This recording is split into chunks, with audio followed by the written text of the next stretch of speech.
Alright, should we go ahead and start? Let's do this. Let's get into the video game. So last time... hold on, I'll start in a second here. So last time, I changed my build a little bit, once again, as I've been doing over the course of the last couple of weeks. There we go. What's up? Good day. So last time I changed my build a little bit. I decided to get rid of the things that I'm not going to have with Swiftblade and replace them with something that I kind of have with Swiftblade. Again, these are just sentences that I'm putting out there that don't make too much sense to me yet. Yes, I got rid of stealth and pin down in a build where you're supposed to be using stealth and pin down, right? Because that makes perfect sense. But I've replaced them with skills that kind of simulate how Swiftblade is and moves around the battlefield. Don't necessarily think Wall Up is something like that, but whatever, I took it, you know, whatever, fine. Actually, I could get rid of it and go for something else with movement. Yeah, so it's Wallop.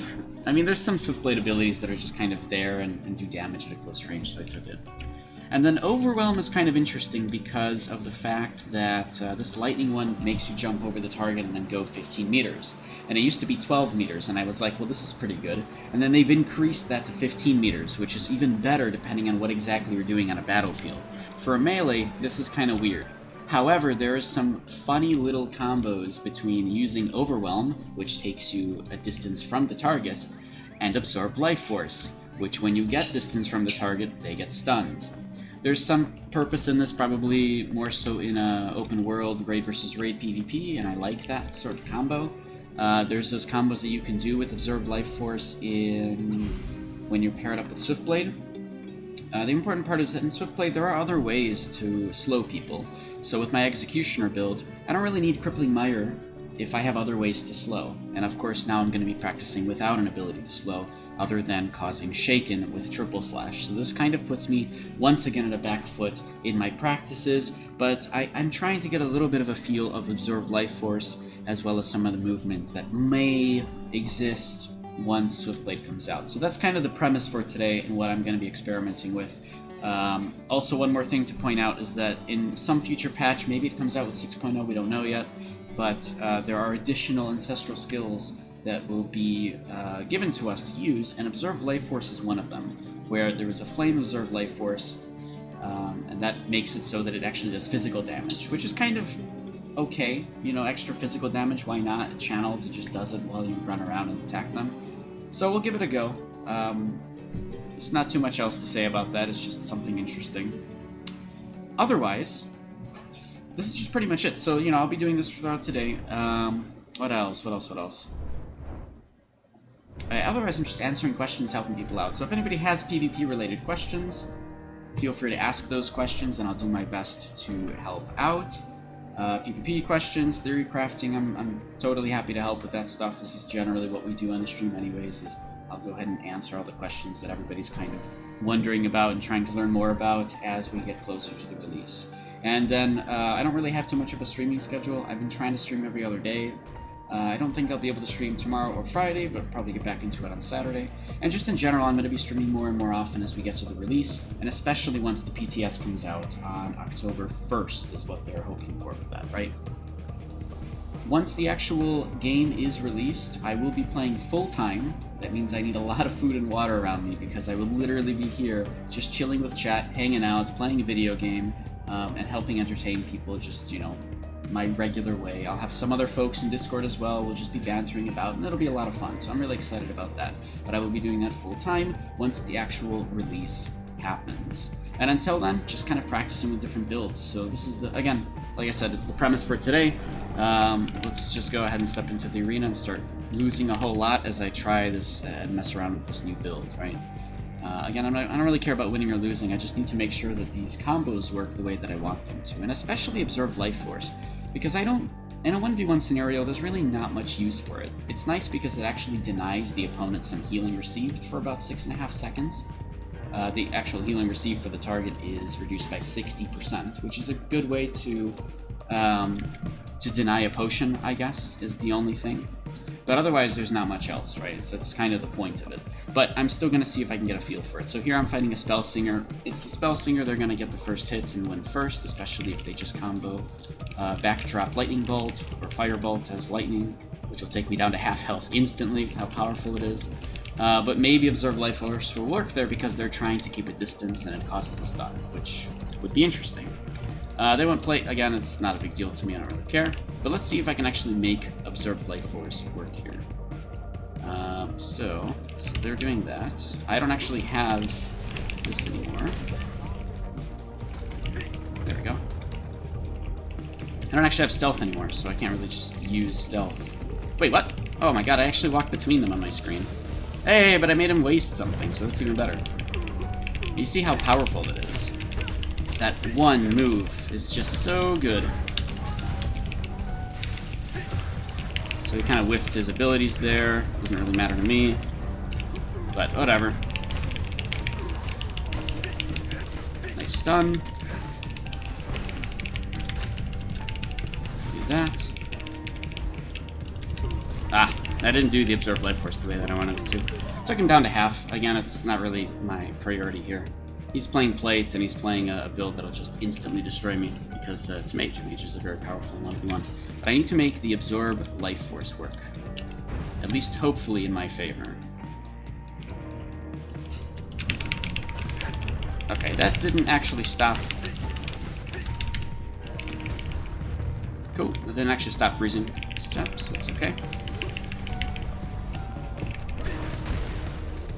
Not a big deal. Oh, unfortunately I couldn't actually get to him in time.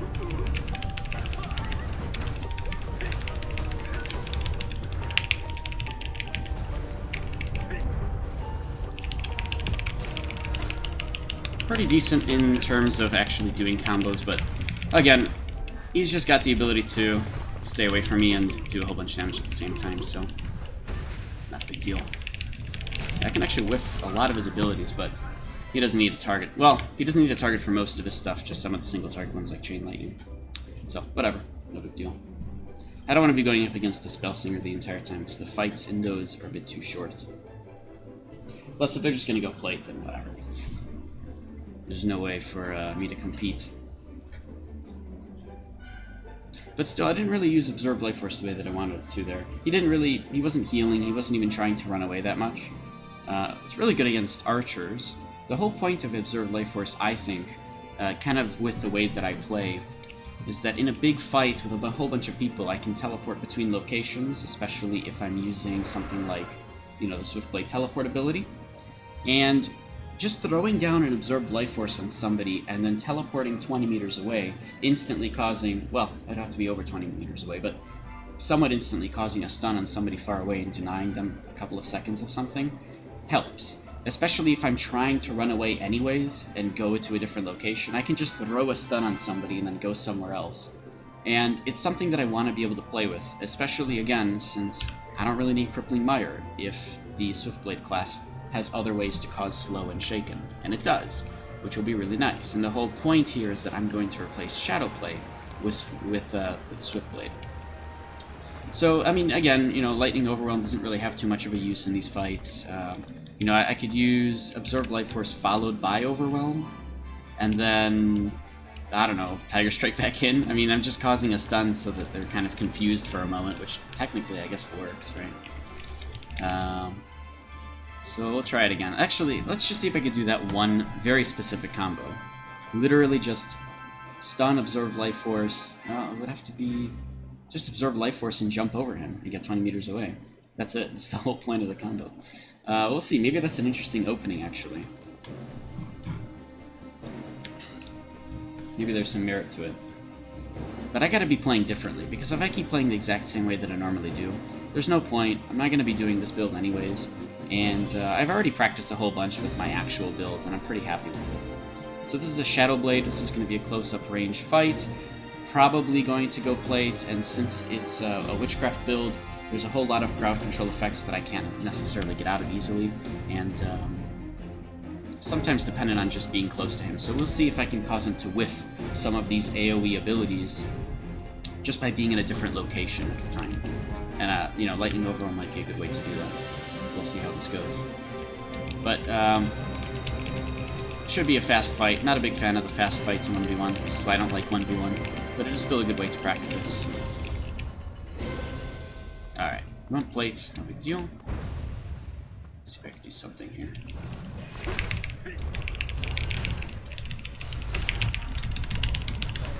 Hey! Did that work? It did work!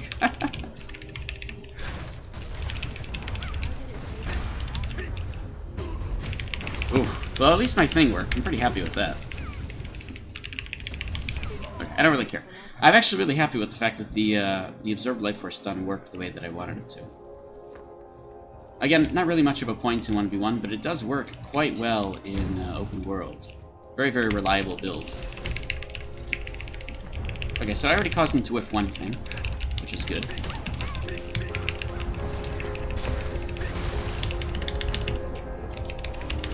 Again, just kind of doing some funny things here. I caused him to whiff another thing, which is pretty good.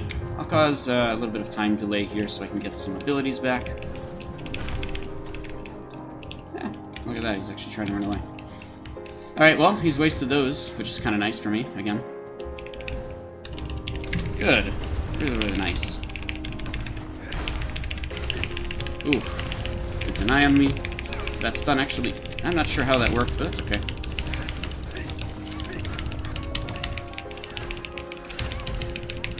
Bam! Oh, I can actually just use arrow. That's actually a really funny finisher. To just completely be in a different location and still shoot him with an arrow.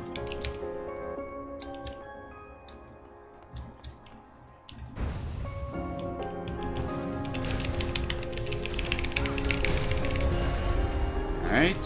Oh, he had Defiance and I didn't. That's right. Okay, that's okay.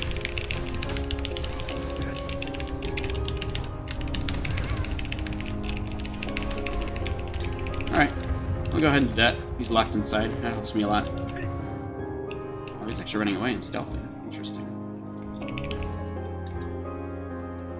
I don't actually have stealth in this build, but I can still deny some damage for him by staying inside of Asunder Earth.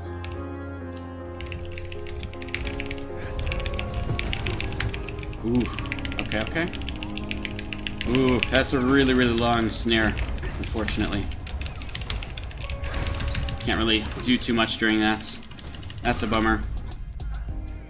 That snare is very, very long.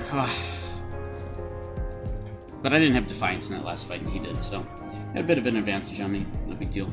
Again, these assassin versus assassin fights aren't too interesting because they're too much dependent on ping and just who's able to land something first. And we saw how many times I was able to make him with some sort of AoE ability, which was nice. I mean, that's kind of the point of my practice, is to make sure that my timings and positionings are exactly as they need to be. There's a lot of movement abilities that I have. Obviously, I'm taking something as silly as Lightning Overwhelm just to kind of mess around with it, and I still make use of it, so I'm pretty happy with that. Let's see if I can get him again.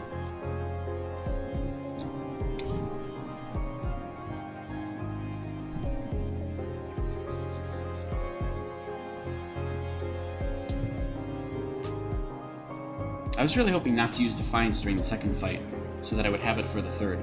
But, yeah, once you're crowd controlled by any of these sort of builds, in a 1v1 melee fight, you know, you're crowd controlled and you're pretty much dead. And obviously I don't have the build for that, like I'm not using pin down for bleeding, I'm not doing a one-off burst build, but it's just crazy. I mean, it's the game isn't designed for 1v1, so the open world aspect to it is a lot more fun, and I'm really happy to not have pin down, just because of the fact it's kind of a long cooldown, and in open world, using pin down on somebody is like, yep, I'm definitely going to kill this person. And you might not, which kind of makes it also, you know, a little bit of a waste of a skill point. I like to just go around between different targets. I mean, in open world, I will bounce between target to target, I will disable people here, cause problems here, and the whole point is just to completely cripple like healers, or stop people from moving, or do a whole bunch of stuff that'll help my team win. It's almost like a support class, but I really enjoy that. And, you know, my main build, this character, lived for 4 years just on crit damage. And even with very, very little defenses, the crit damage is what allowed me to progress incredibly well with just jumping from target to target and killing people. And it was a lot of fun, but of course the game has changed now significantly. I don't know yet what my build is going to be like for the 6.0, But whatever. I don't want to think too much about it. I know other people are like always worried about what their build is going to be and how they're going to do things, but you know, honestly, I'm not thinking about any of those things. I'm just kind of chilling. I'll play the game. I don't like thinking about that stuff beforehand because, you know, it could always change last second too. Alright. So again, he won plate. That's fine. I don't really care about winning. I just want to practice the builds a bit. I don't have stealth either, so...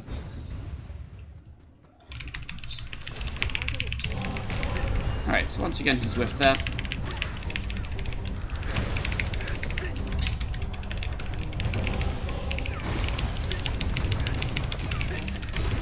Ooh, that's good. That might actually... Ooh, use Bomb Breaker as well. But I don't think I'm going to be able to do too much. Oh, it looks like it's actually on cooldown, even though it says that it isn't. Interesting. I don't have access to Whirlwind Slash because it's a fake cooldown.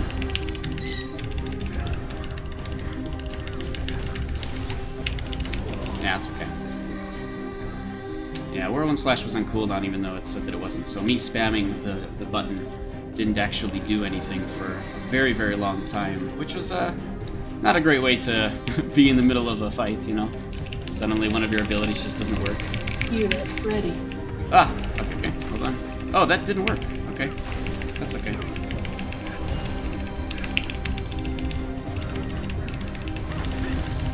Yeah, look how much damage I do to him. Very, very, very little.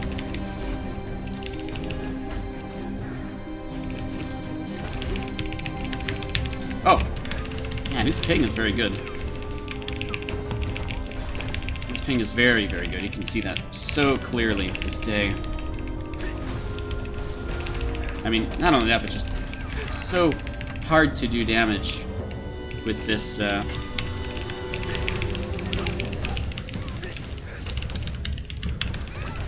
there we go. Well, Sunder Earth is a lot of damage regardless. Bu! Hello, hello. Thank you very much for following.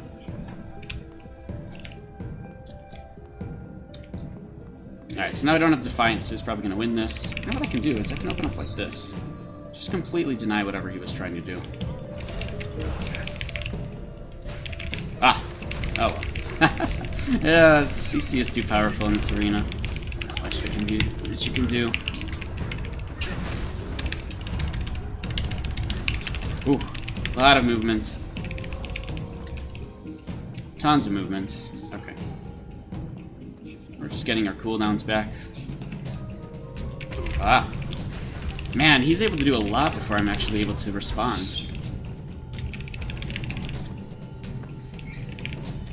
Just a very good ping from him, pretty much.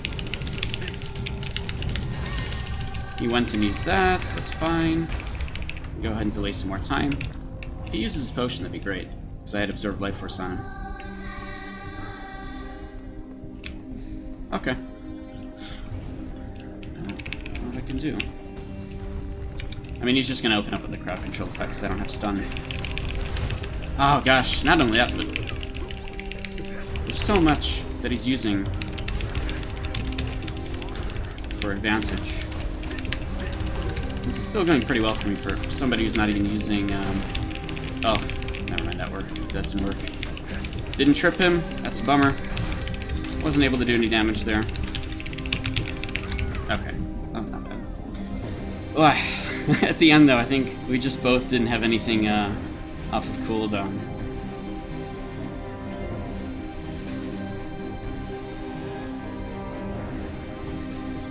Because he would have just used, like, Shadow Smite or something, and I had nothing. I can only use, I was trying to just stay at range so I could just kill him with arrows, but whatever, it doesn't matter. Doesn't matter. Anyways, I'm not really making good use of the Absorbed Life Force. That is the main thing. Because I want to use it to deny a potion. And you kind of know, yeah, this is when he's going to use a potion, right? But I'm not getting lucky with that timing. But definitely don't really need stealth. Stealth is just about doing a whole bunch of damage very quickly. Again, I'm not going to have it with Swift Blades, so I may as well just stop practicing with it now. Plus, I don't like stealth. I never really did. I liked it back when it was an infinite stealth and you could use it to get around the map and do cool things. Now it's just more about a wind-up for Shadow Smite, or something to just very temporarily get away from combat with. But Swiftblade is a completely different class, specifically meant for mobility and getting from place to place and winding up for combos, of course. So, movement is nice to practice with a little bit more. Wall up is just something that never felt right and still doesn't, especially since I can't use it with combos. So I might get rid of wall up for some kind of movement, but there's nothing really in my build I can use movement with. You know what? Actually, I think this makes more sense, because I don't need this last passive. If I get rid of Wallop and put in Crippling Mire, then that's as if I have that other slow from Swiftblade. So actually, I think that makes more sense. So now I'll have the 2 slows that I need, just like I'll have out of Swiftblade. I'll do it this way. Yeah, there we go. And then I think I could just put that somewhere. Oh gosh. T is not a familiar thing for me. Let's replace these 2. There we go. Okay, so now T is Absorb Life Force, and this is Crippling Mire. Okay. I think that makes more sense for practicing this with later. Laggy, you're planning to play as a healer, so you can help. So can you help you with a build? So, if you're going to be playing in the new servers, I wouldn't even worry too much yet about builds, because you're going to be spending so much time leveling up everything. You'll have plenty of time to figure out what you actually want to use in that, or you don't, you know? So don't stress too much about it right now. Not only that, but you're probably going to take something that actually helps with DPS as you just first start in the game, something like Battle Rage or Sorcery or something. And while you're leveling up Vitalism and Songcraft, or however you want to play a healer, you will have all of these different opportunities to say, now we're going to try to level up this skill set, and now I'm going to try to level up this skill set, and you'll start to adapt naturally to how you want your build to be. And if you plan on playing on the PTS, then I guess right then and there you can already start to mess around with different builds and, you know, not stress too much, because you've got a couple of weeks to play around with things and see how it feels for you.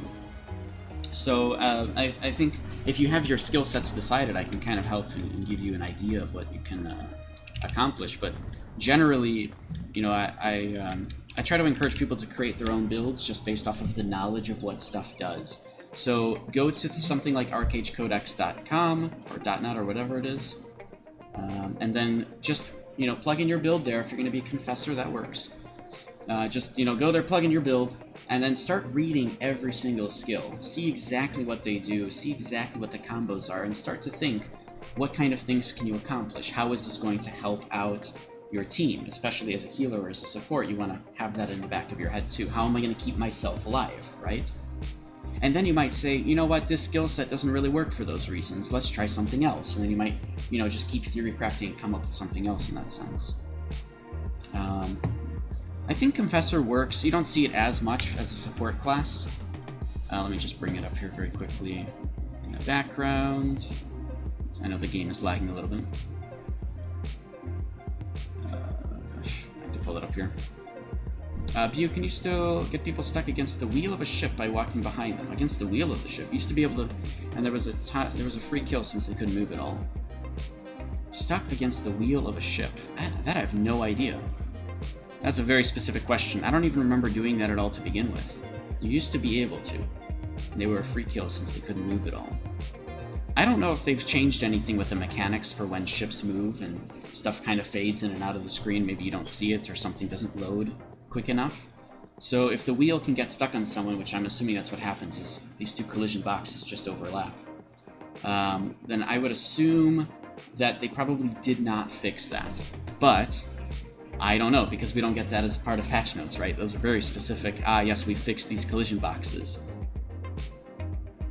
So let me bring up Confessor here, just so I can also remember how this works. Alright, cool.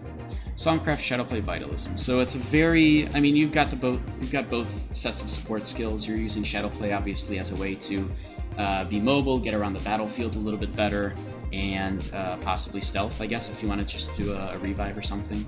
I don't even know if you have to stealth revive anymore. Is that a thing? I mean, if that didn't change in the last 9 months, I doubt that it did.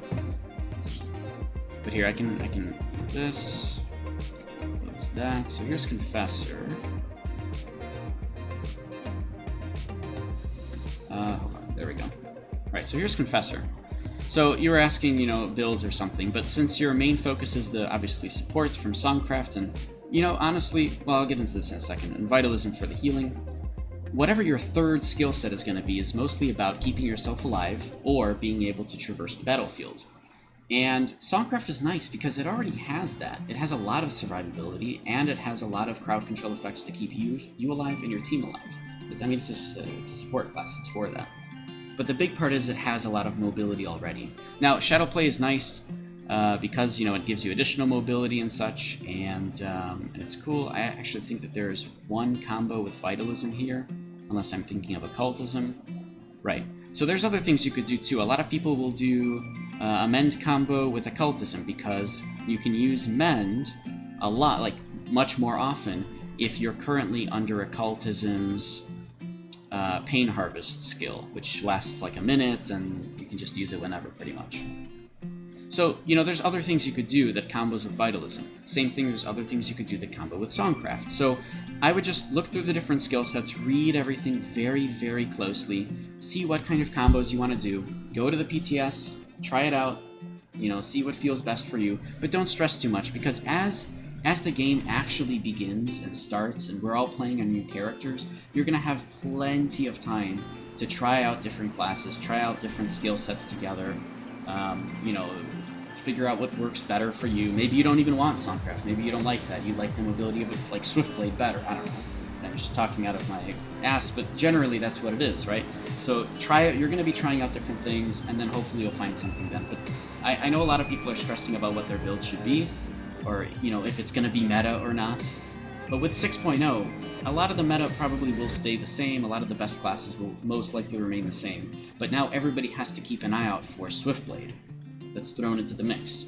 So now in a big 50 versus 50 fight, you're going to start seeing people teleporting back and forth, or doing the small dash that does extra damage and causes this wind-up move that does extra damage out of Swiftblade. So there's a lot that's going to be added into the game because of that, and a lot of different classes at first, definitely, are going to try to take advantage of that. So again, don't sweat too much on the build, let it happen naturally. You'll start to get a feel for these things, read things very, very carefully, because even some of these, some of the most basic abilities have just insane amounts of text on what they actually do. So just keep that in mind. For example, something as basic as Triple Slash. The second attack deals extra damage to trip targets. The first attack inflicts shaken on snared targets. And these are all just little minor things that, unless you really read everything word for word, you wouldn't get that. Also, I have to think personally, do I want to keep Quake as Triple Slash? Quake or Triple Slash? I could use Lightning, but I like the damage from Quake, honestly. And I really only ever need the first attack if I'm trying to wind up. So, doing the damage out of the first attack is okay. I don't know. I'll have to mess around with it. We'll see how it is. View, you're saying, so that player collision thing, what would it be? What it would be is if they're stuck between you and the wheel of the ship. As they get off of it. As they get off of the wheel, they would get stuck in it. Couldn't they just get back on the wheel then? Well, they might not, right? Maybe they're not the owner of the boat, and maybe they can't get back on, right? For whatever reason. But oh, they could, but you'd just be killing them, right? Well, yeah, I mean, it's true. Obviously, when you're on the actual wheel itself, you take up, significantly less damage, and you have a lot more evasion. But that's unless they remove that evasion part. I feel like they did. I don't even remember anymore. But regardless, I mean, you can still kill them. It just takes a little bit longer. Oh my gosh! In the beginning of the game, you probably won't be able to kill anybody on the wheel, right? As the game comes out and everybody's playing new characters, it's going to be really hard to kill that guy on the wheel. Yeah, I guess people are going to have less armor too, but in general, you can probably use potions a bit more effectively. I don't know. I guess we'll see. Who knows? Let's get back into the arena. I want to keep practicing. Again, practicing with a very odd build, something that's very out of standard because I'm trying to put myself in the position of trying a new skill set, and really the best way to do that is to play a skill set that you've never played before and say, okay, well, I'm gonna find a way to make it work, right? I've never really worked with Witchcraft. If I just removed Shadowplay and brought in Witchcraft, then it almost simulates the frustration you get when you're trying to work with the new skill set, which is exactly what everybody's going to be feeling if you want to try Swiftblade in 6.0. I already had my day doing that, playing with different builds completely, just removing Shadowplane, trying other stuff. So today I just kind of moved things around. I don't have stealth because I'm not going to have that. I don't have pin down because I'm not going to have that. And I took things that kind of simulate how Swiftblade is. So there's some mobility that I've got from Overwhelm. This is nice. I put Crippling Mire just now back into the build because technically Swiftblade has a way to cause slower shaken. But then I'm also using Absorbed Life Force because I want to see how that works. In a 1v1 it's not a great example, but it's much better in open world with the way that I personally like to play. So I'll just bring it into the build, I'll have it as a hotkey, and I'll start messing around with it for whatever free damage I can get. So let's go back in.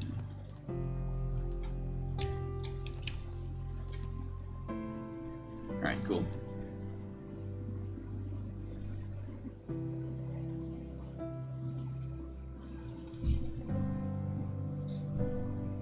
Alright, cool. Again, for anybody that's just chilling, hanging around, lurking in the background, if you have any questions, you're trying to figure out something, or trying to learn something, I can do my best to help. Otherwise, chat probably also has a good answer for you. And if nobody knows the answer to your question, we can most likely at least bring you to somebody who does. I know a lot of people have questions about farming and things like that, but I am not very proficient at those things. So I like to redirect those questions to people who are, like, well, Air doesn't play anymore, and hopefully he comes back. But, other people like Jalan from Paradox Gaming, or other folks. So look at this, I got a Demonologist who is playing in Plate, so he's probably going to win. He's got his pet out, which is just, so annoying, unfortunately. There's not much I can do about that. Wait, why is he doing that? Now, there's really nothing I could do against this build. I mean, it's really, really hard to actually make it work. Yeah, I don't even care, honestly, about trying to fight it. Because he's got plates as well. Ugh, I want to fight other people, not this.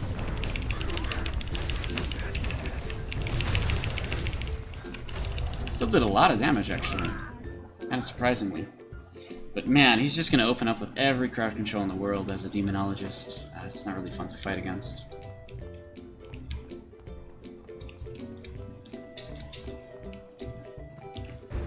Again, 1v1 isn't really the best way to practice the game.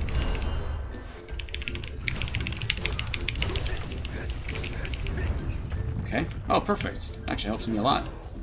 Wonderful.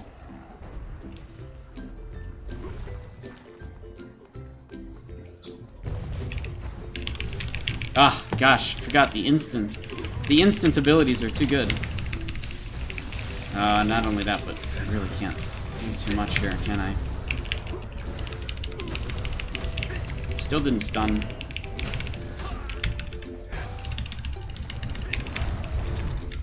Oh, apparently I've already used my potion. I don't understand. Yeah, there's not much I can do here. He used his potion too. Demonologist is too powerful in 1v1. I mean, every magic class is too powerful against melee in 1v1. I don't know what there's no way to balance it. It's just the game isn't balanced around 1v1. So, if you're playing the game for 1v1, don't do it. There's no point. It's it's the whole point of the game is to play open world and do huge raids, and I'm so excited about 6.0 just for that purpose, especially in the first couple months when everybody is like locking down farming zones. Oh my god. I can't wait to stream all of that and then just save it all and watch over it like years into the future about how hopefully they're going to be a lot of fun. Hopefully it'll be really good. So we'll see. I don't really want to fight the same person all the time, especially if he's doing a build like that. Try Gladiator Arena. At least so I can wail on somebody for a little bit, right? I don't have exactly the gear to stay alive, so anybody can two-shot me, but I can stay alive just long enough to at least do all of my combos and see what happens, right? So we'll see. We'll see what 14k gear score person I get. And if they don't just shoot arrow me twice. I wish they put in some form of gear score. What am I getting? 13k gear score, yeah. Well, he's just going to be able to triple slash me twice and win. I wish they put in some kind of gear score matchmaking, but they do it by score instead. And even then, you can still fight the absolute, like, first person, or, you know, first place person in the leaderboard. Just because if you wait long enough, it'll just put you against anyone, which really sucks.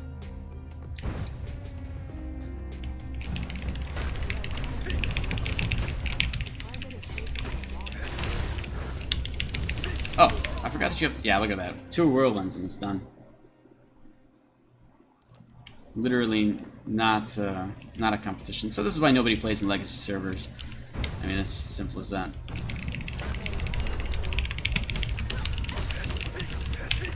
And look how much damage I'm doing to him versus how much damage he can do to me, you know? Literally nothing. Yeah.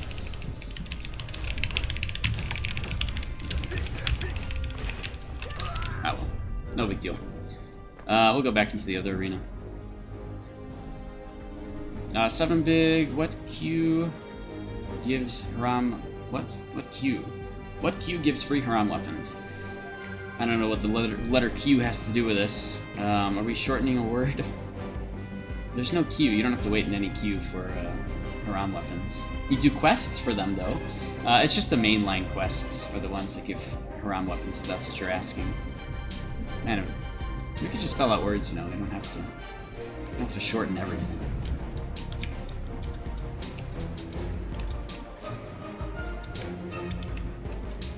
So yeah, generally you'll get the Haram weapons and everything from just doing mainline quests. There's a whole bunch of them.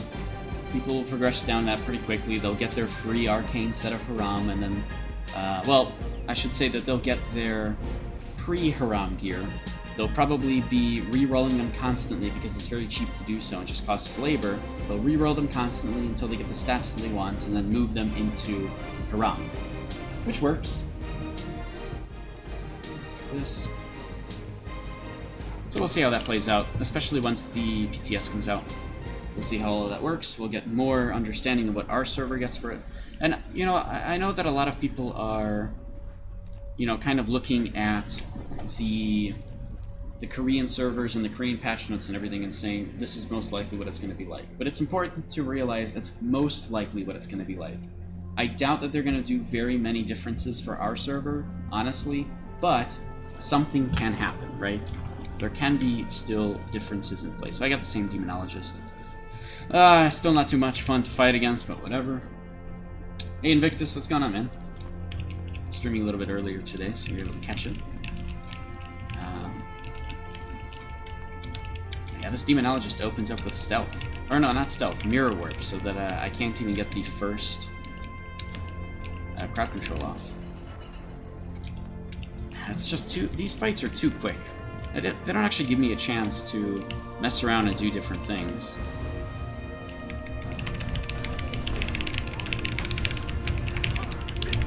Okay, perfect. I'm outside. Right? That's good, right? Oh my god, look how much damage he does anyways. Ah. Man, literally. No chance.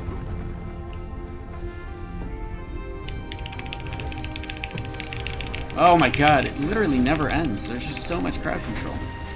And not only that, but like, switching targets when you don't even want to. He didn't actually get slowed there or something. I mean, it just sucks. Ugh. Did a lot of damage to him, though. But it doesn't matter. There's so much crowd control in that move. In all of his moves, he's got like every single crowd control ability that he can get. None of them actually go on cooldown for 30 seconds. All of the fears and stuff can... he can wait to 20 seconds before he uses them again. So there's really no diminishing returns. Whereas with melee... God, let's see how this works. Alright, he actually didn't use his dude. Oh, it doesn't matter because I'm feared now. God damn it. Oh my god, it never ends!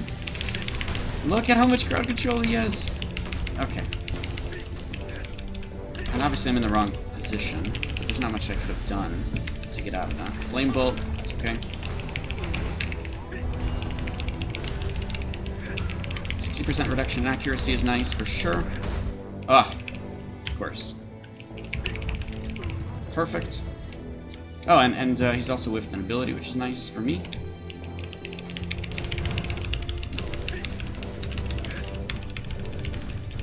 again. Oh, bubble trap. Wow. Fiend. Okay. Didn't that work the way that I wanted it to? Yeah. Ah, gosh, it's like impossible. Totally impossible to actually do this. Magic is too powerful in 1v1, and everybody's going to be farming it like crazy too. I'm still really worried about just people doing everything they can to win in 1v1 just to get the, what is it called? Just to get the rewards at the end of the month. And the rewards aren't like crazy if you can't capitalize off of it with gear. But, oh god, it's just gonna suck. Like, I don't know, it's not as interesting to me when everybody's in there with just one build. Everybody's playing Fnatic, and the only people that are winning are those with low ping. I really wish they would just get rid of the leaderboard ranking. Yeah, cheese mode arena. But I brought it up to... By the way, the game crashed and just restarted, because it happens all the time when I leave the arena. I brought it up with Crowlin. The whole... So, okay, leaderboard rankings, fine. It's a thing, right? I really doubt they're going to get rid of it. However, the really, really important one to consider is the leaderboard ranking rewards for the... for the Naval Arena. The Naval Arena, every month, somebody, actually 3 people, right? 3 people get a special reward that is an eternal or legendary or mythic figurehead of their choice. And the first month, right, 30 days into the game, someone is going to get those. Or, you know, one of each, right? And almost no one is going to have a boat at that point because they cost 500 gilda. However, you know, whoever gets it probably will invest on a boat, and then now they'll have this ridiculous figurehead that no one can compete with. So I think early game, those particular things are really gonna suck. So I brought it up with Crowlin, and he's kind of said, you know, there's mixed feelings on that, and of course there are, because some people really want to abuse the Naval Arena to get them. But in general, yes, there are mixed feelings on it. And so I kind of have to put that out there. What do you guys think about the 30-day Naval Arena rewards? Should they be removed, say, for the first 6 months until other people actually have competitive figureheads and competitive boats? Or should they just stay in and, you know, whoever gets them gets to use them, right? And that's kind of the reward for 30 days for winning the Naval Arena. Also, this is Sweaty. If you've never seen my dwarf, her name used to be Angelina, and then I had to rename her, so she is Sweaty. If you guys enjoy that, great. Alright, we'll do this. Ants are saying it makes sense to rhythm for a bit. I mean, it's just, people can capitalize off of it much better, right? Yes, you have other things. You have the gear that you can get from the 1v1 arena and like the skirmish arena, which is, you know, all those. But however, that gear you can't capitalize off of. They're okay gear, but without everything else, and especially in the early game, they're not that crazy. The Kyrios badges are really good, right? Getting 300 Kyrios badges early game is crazy. But not as crazy as getting an Eternal Figurehead that can potentially give your boat nearly a permanent 42% speed boost in the very, very early game, right? That's what the Eternal Charred Bone Crawl Figurehead does. It does damage your boat during that duration, but that's not something that you can't fix, right? Because no one can actually compete. Nobody has a boat to compete against you. Nobody has harpoons that will actually pull your boat. So they'll just take this huge figurehead and just go back and forth doing trade runs forever, right? And nobody can stop them.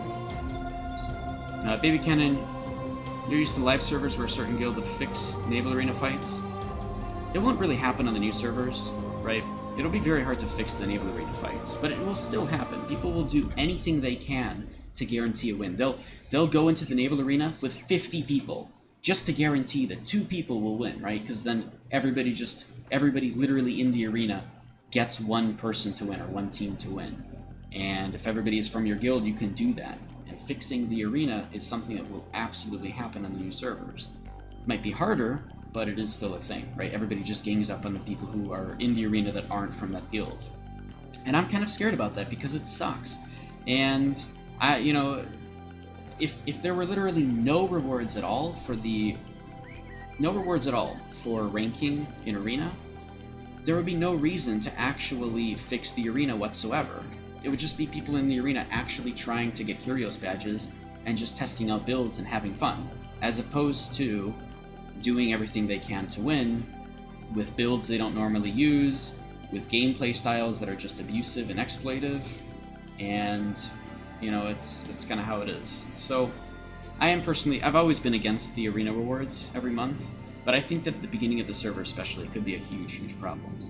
So it's something that I'm going to have to bring up through a Reddit post or something on the forums, or both, and we need a lot more input on, because it's hard to argue against my motivations unless you yourself want to get those things, right? Like, if you're a guild leader and you want to get those figureheads, you'll tell your guild of 100 people, hey, everybody go to this forum post and say no, right? Because you'll just do that and make arguments for it, right? Whatever, for whatever reasons. But it's a hard thing to actually fight against when there are people who do want to abuse it.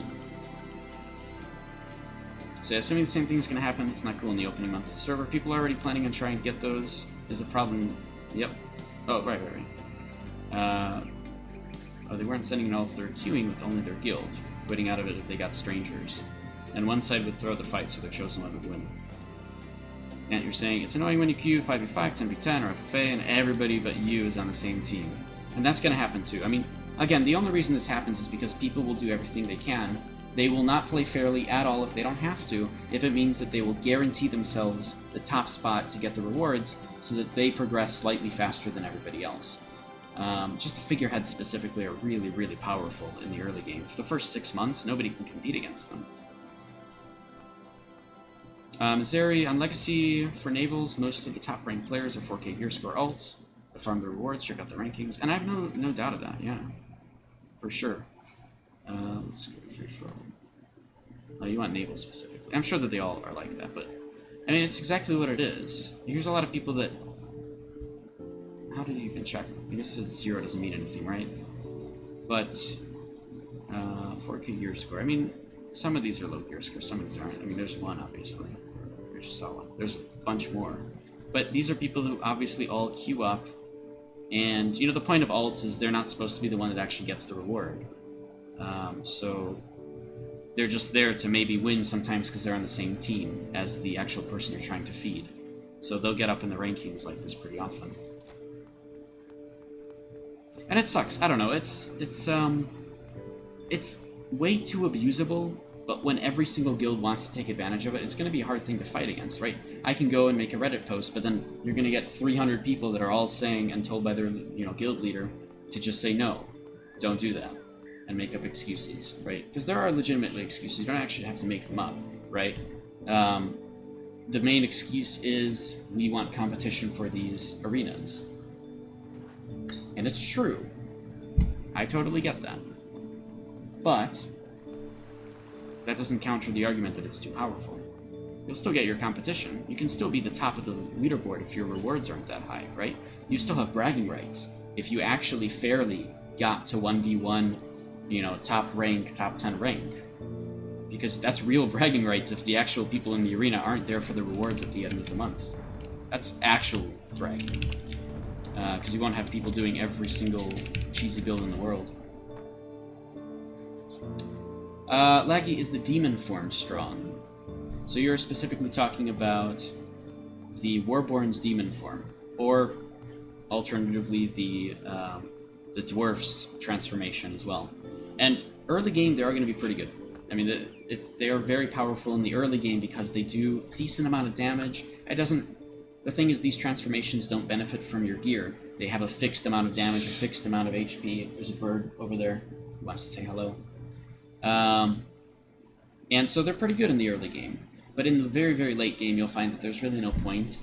It's nice, the demon form specifically for transformation, for its transformation, you get to go invincible for a little bit, essentially. Which is cool. If you think you're going to die anyways, you just run in just to kind of soak up some cooldowns and, you know, essentially be a tank for a little bit. The dwarf one is okay too, because there's some defensive abilities you can do in a big combat. but neither of them are super overpowered or anything in the late game, even just like the middle game. You know, a few weeks in, it won't matter whether or not somebody goes demon form in the middle of a fight. You'll just kind of ignore them and go for other targets because they're not going to do damage to you. There's some crowd control with it. They do cause bleeding, but you know, it's not going to make or break a fight. So it's it's a target that people can essentially ignore and go and kill other people. Especially since the demon form you really want to ignore, since there's that like 6 to 10 seconds of invulnerability that they'll just sit at 1 HP, but they can't actually die during. And so you'll just kind of wait and go for other targets, and it doesn't really bother. It's like a fly, right? But in the early game, it could be, it can make a difference, especially against something like, you know, hidden tree farms and trying to get the Thunderstruck trees. People going into the demon form can make pretty good use of that the first couple of weeks. So it's something to look out for sure. Alright, let's keep going back into the arena. I don't want to keep fighting the Demonologist, though. I mean, it's not really fun for me. I don't mind it, it's just like, I don't really get to do anything, right? Anything where your abilities are infinitely crowd controlled, or, you know, just being infinitely crowd controlled isn't fun in a 1v1. And I know how that feels, for sure.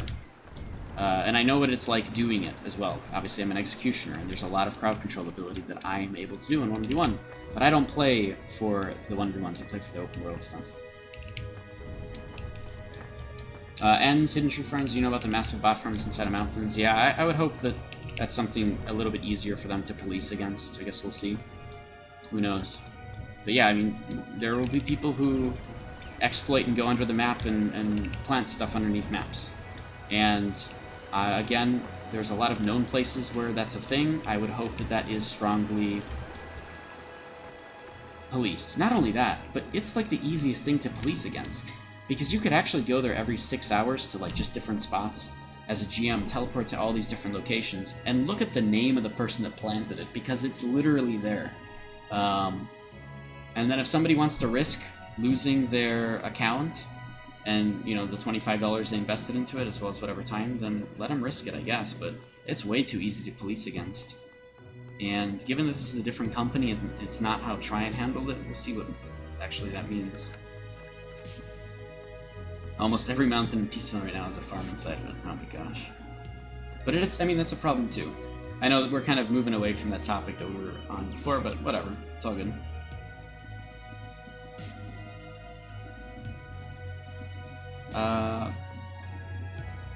I hope that we fix it. I agree.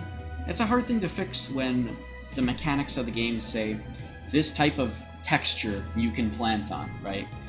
So the best thing they can do is just police it, and in a buy-to-play game, there is significantly less incentive to exploit, right? In a free-to-play game, you just make a different account, play it on a VM, do whatever you want on it, right? Because if it gets banned, it's not tied to your main account, you won't get viral banned, right? But with this, getting a viral ban would suck, right? All 3 of your accounts just gone, and any money that you invested in them and time just completely gone. There's a lot less incentive to exploit. So I hope that I hope that these large groups don't do it. I know it'll still happen significantly. I just hope the policing is a part of that. But man, I mean, I feel like they're gonna go over. I feel like the one thing they can do and will do is they'll have GMs all over the place, just policing against the exploits and stuff, especially early game. I feel like that's the one thing Gamigo can really, really push for, and we'll see if that's actually the case. Jin, isn't the normal arcade server going to die when the Unchained comes out? It's already pretty low populated, and I don't see why people wouldn't move to Unchained anyway.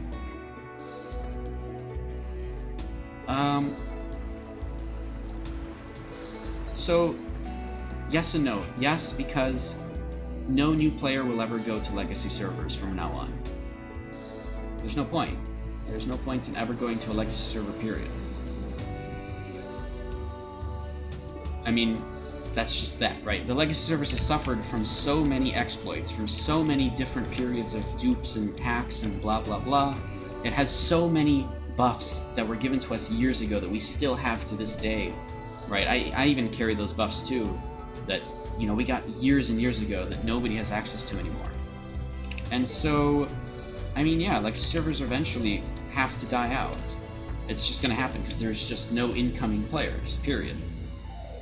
But I think they'll still be around for a long time. There's so many people who've invested 5 years into this game, and there's no point in going to a new server if you're just having fun playing already against people who are honestly at similar competition with you on the same server. Think about it like this, Jin.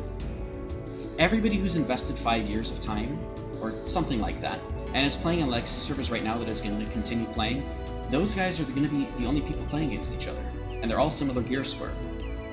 Everybody who's maybe below 8k gear score right now on Legacy servers is going to go over to the new server, because they didn't invest much time into it anyways. So now the only people on Legacy servers is the people who are similar gear score, and they'll have a lot of fun fighting each other at the end game with all of the things that they've collected over the years, which is fine. There's nothing wrong with that. But yes, eventually Legacy servers will have to die out. Like, it might still take years and years, it might take another 5 years, but eventually that will happen, just naturally, because there's no incoming players to it. Ends are saying, to be honest, it doesn't really affect the game, it hurts the economy, but not as drastically as one would think. When a popular bot went private, recently prices of corn and such only went up very slight amounts. Oh, okay, I see. I mean, I still think they're going to police against it. I think there's still incentive to not do it. But the problem is viral bans, and I see your point there, Bu. You think the game's too cheap. $25 isn't really enough to prevent people from carrying. It's true. It's true. Viral bans are the problem. Viral bans is when one account gets banned and anybody on the same IP, MAC address, those are the two main things, will also get banned. You see viral bans happen all the time when people gold trade. That's a huge viral ban opportunity. And you see it a lot where like 6 different people got banned. What? Why? Because they either A, have all been gold trading, or I've seen this very often. One person gold traded, but because they shared accounts, every single one of them got banned. It happens very often. So viral bans is the problem, because it does mean you have to go on a VM and start using a VM, or change your IP, or do this very often. And it's not necessarily hard to do. But it's annoying, and that's the continued incentive, is not only are you losing time and money out of a ban that is sudden and just encompasses every account, but to protect yourself, you have to keep yourself going with VMs or changing the IP all the time, which again isn't hard, but it's not hard to do these things. But it's annoying, right? So, I don't know. It's incentive. It's never going to be perfect. There will never be a perfect system in this case, but even some incentive is nice. It's better than nothing, and I'll take what we can get on this. Just throwing this out there from Baby Cannon in the most vague way, but if they don't do anything to fix these issues, there is a place that's still populated to play Arcade with hands-on admins who swing ban hammers for such things. You know, I understand that, but I don't really agree with those particular admins who hacked their way into somebody else's system, stealing code. And then now, the players, for some reason, think that it's okay to give them information about themselves, even just IP address. They're literally giving hackers their information, because that's what happened, right? I don't really support that. It's not my thing, if you're referring to what I think you are, Baby Cannon. But, yeah, it's just my thought. Jin, so I guess you're replying to what I was saying. Are those people enough to hold up all these servers? I don't know. Merges could probably happen. Yeah, that's probably true. But we'll see. Eventually, those old servers will just die out. I mean, that's normal. It'll still take like another 5 years or so. People will still get their fun out of it. Ironically, to get their updates, they get their updates directly from Excel. I mean, seriously, they're just hacking everything. So that's just how it works. Maybe they even have somebody within Excel that helps them. It can definitely happen. Pokemon server is a joke. Oh, is that what we're calling it now? I mean, there are issues there too. You know, no game is going to be perfect. I assume that because now there's an actual non-pay-to-win version of the game coming out, most people are going to come back to the real servers. I know, Cody, that's right, you are a bird, and you're over there watching me with your big eye. But anyways, see, look, I even got the emote now for him, so that every time he yells, You can spam an emote of him yelling. It's great. Exo just sends it to them? Well, I don't know anything about that then. No clue. Maybe they're getting some benefit out of it, or royalties. But yeah, so... Ironically... Oh, so what were we talking about? Oh. But yeah, so Jin, I hope that kind of covers that topic. I honestly hope that the legacy servers stay for a long time, because if you invested 5 years into the game, myself included, you want to actually make use of that, right? It feels really bad to not be able to do anything anymore, because everybody's somewhere else. But I think that because there's plenty of people who still played after 5 years, they'll still be perfect. Enough competition, yeah, they'll have to merge the servers more, but there will still be enough competition to make things interesting, and that's fine. Even if it goes down to 1 server per region. So Waffle is saying, this is your first MMO. Do I recommend the game? As a first MMO, yes. Just don't get stressed with competition. As any first MMO, it's a social thing. Just have fun. Join a guild, make friends, play the video game, do fun things that are just silly. ArcheAge is ripe for doing silly, stupid things. So go for it. That is really the best way to play.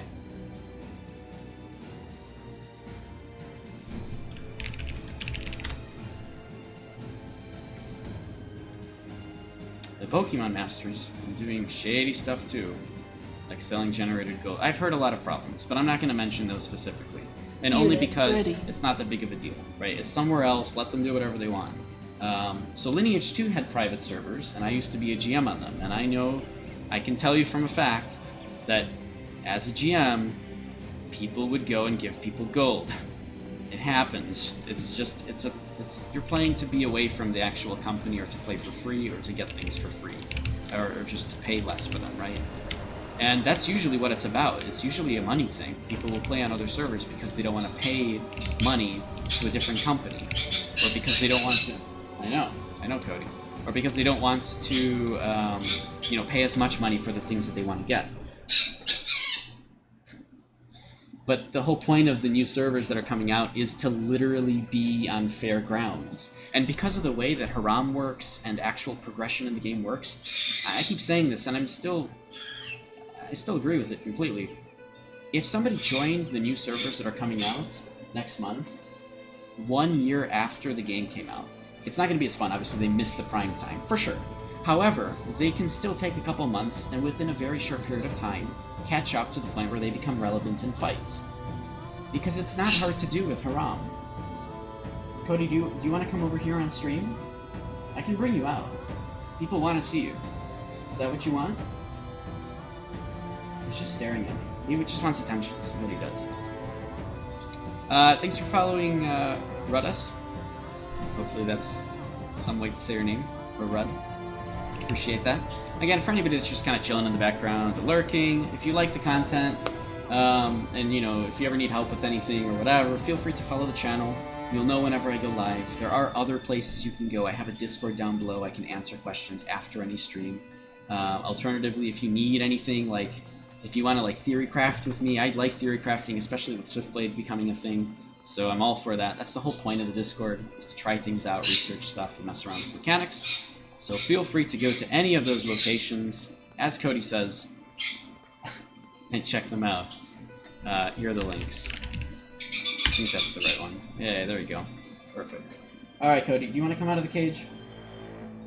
Okay, let me go get Cody. I'll see if he actually wants to come out, or if he's just yelling at me for no reason. So 1 second. Be right back.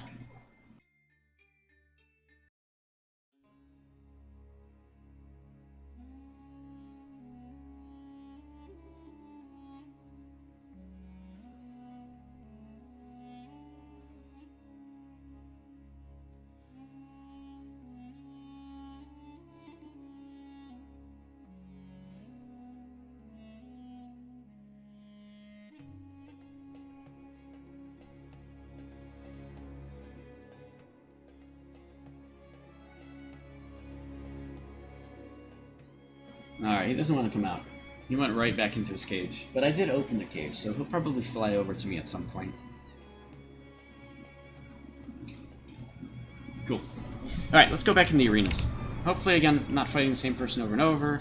I need to be practicing the silly build just because, again, it's not a terrible way for me to get used to the way that I will be playing Swiftblade. Or with Swiftblade, rather.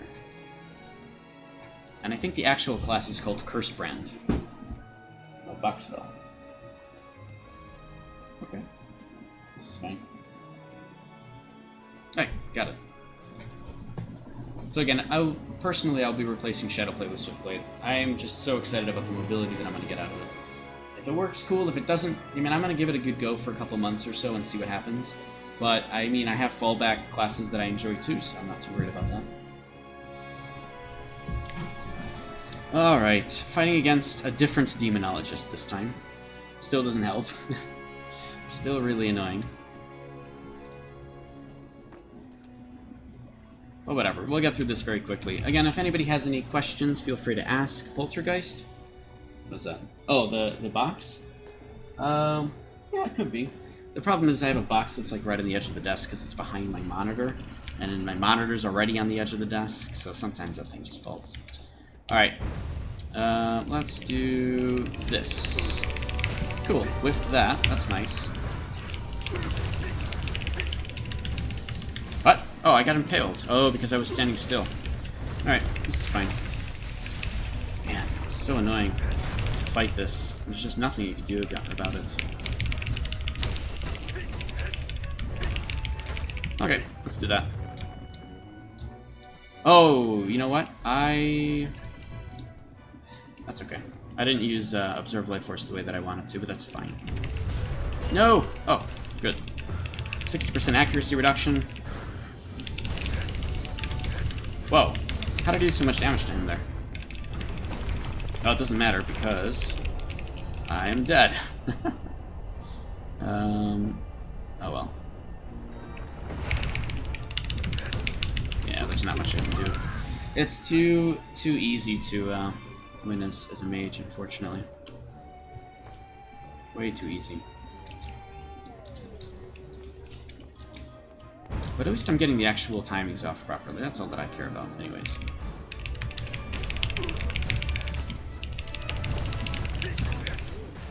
What? Ah, I forgot that that's an instant ability. I'm so confused with the way that that works, honestly. I'm always so confused with that. Ah, instant again. Flame Bolt. He's just going to try to get a bubble trap off.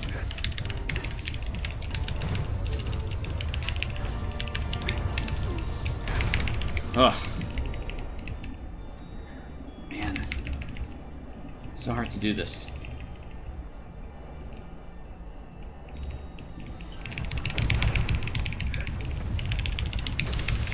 Yeah, there's not much you can do. Ah, it's so impossible. Oh well. The problem is that practicing like that doesn't really get you anywhere. It's just about going up in leaderboard rankings. Because nobody does this in Raid vs. Raid where it matters. Nobody has a chance to do something like Bubble Trap. So there's really no point to me fighting against it. But at least for my part, at least I was able to get combos off that I wanted. You can't do the damage because they're in plate, that's fine. I still want to make better use of Absorb Life Force, which I mean, I really could have denied that potion, but it was on cooldown, so I couldn't have done that. But I don't want to keep going into the arena against the same person like that, because there's no point.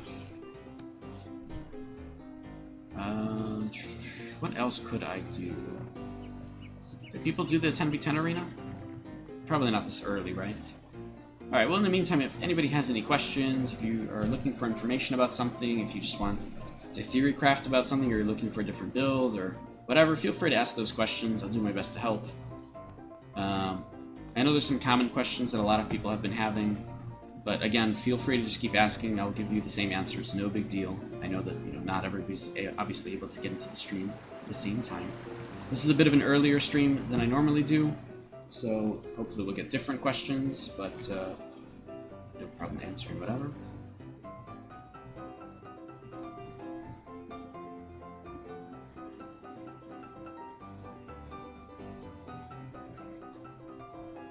Alright, cool. Cool. We got a lot of people... Oh, I see. Arcade replied to my Twitter thing about today. That's cool.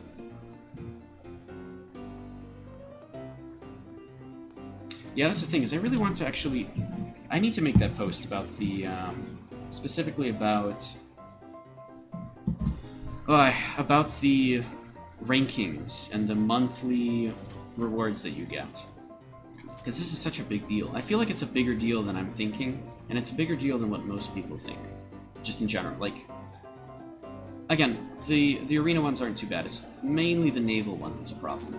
The naval one is the one that's just... that could really be game-breaking. One guild suddenly has a boat that's faster than everybody else, and there's nothing anybody can do about it. In a time when people just won't even have that many boats. I don't know about that. Binary Mind, when was that implemented? Oh, the rankings for these? I don't know, it's been a long time, honestly. Maybe 3.5 or 4.0, where every month there's rewards based on your leaderboard ranking. It's just a lot of people are... pretty much, because this exists, everybody and their grandmothers try to abuse the arena as much as they can, fixing fights so that they win with their friends, you know, and pushing themselves up the board so that they can get the rewards, and nobody else can, you know, at the end of the month. This could be really, really bad on the new servers. To be fair, it can be really, really bad. But, because these are entire server rewards, and individual servers don't get these rewards, it'll be like one person gets the Eternal figurehead, right? And then 5 people get the Mythic figurehead, and then 20 people get the Legendary figurehead. But that's divided up between several different servers. So, it's not terrible, but it is still pretty crazy. And right, this one does give... yeah, Bloodsalt Bay figurehead crate, which is the legendary one. This one's the mythic one, and this one is the eternal one. So, I don't know. I feel like it could be really bad. How many servers are there now? Well, legacy servers, it's there's not that many, right? There's like 2 per region or something, but well, 3 per region, I guess. But that aside, on the new servers, when those come out, at the moment there's 2 per region. I'm sure that they're going to increase that probably to 3 to 4 per region. And it's still like 26 really good figureheads split up between 2 to 4 servers per region. So I don't know. It's every month just somebody's able to abuse that. There's no competition in the first few months against it. It seems too powerful. It seems a bit much. So I just have to go and make a post about it. I gotta have other people's opinions. Really, there's no opinions against. Like, the only opinion against doing this and reducing some kind of rewards, if it's even possible, if XL Games is even open to it. But the only way to do that, or the only way to counter the argument, is to say that you either want to abuse it yourself, or you want competition, which in reality is just it's not competition, right? People abusing these arenas just to get to the highest rankings is not competition. It's just... it's fake, right? It's, you didn't really win anything, you just have more people than the next guy in your guild, right? And you're able to fix more fights more often. That's it. The Goddess Nui and the Beast figureheads are pretty good even that early. I assume because it's so early, the most common one is going to be the Speed, the charred one, because then you can do runs across the ocean pretty quickly, you know. But otherwise, I mean, that's... Beast is pretty good for sure, but again, like, with no other boats on the actual server, who is going to go and actually get that one, right? Because in the first month, that's not really going to be a thing.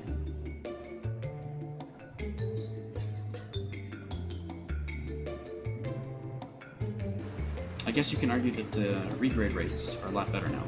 It is. Well, it's 100% for epics? Wait, for the actual figurehead stuff? I thought that hasn't changed. Has something changed in the last 9 months for that?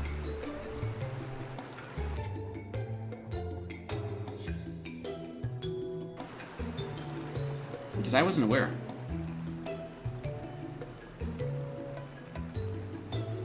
Alright, this is not going to happen. This arena doesn't actually work. Let's go back. We'll just keep going back into here. Again, just messing with the actual combos.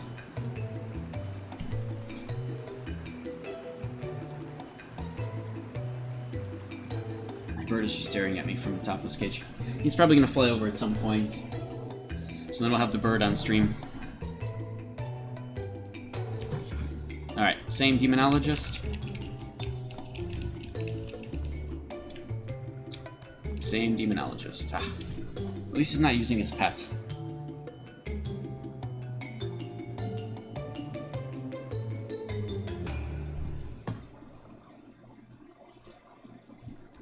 Yeah, up to epic should be 100%. Oh, I see. So yes. Sorry, I thought you meant like the actual epic to legendary one. My bad. I'm gonna go cloth. We'll try to survive slightly longer. That's pretty much all that that's good for. But it doesn't really help too much, because from 44%, my magic defense has gone up to 56. Not the craziest thing in the universe. His actual defense, just base physical defense from a plate set, is 63%, which is just crazy compared to a leather's 44.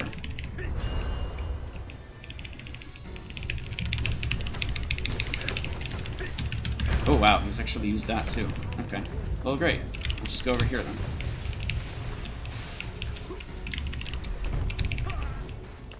Ah, God, it's always something, isn't it? Flame Bolt, fine. I can stop the Bubble Trap, which is pretty good for me. Oh, that actually missed. Wow. Okay.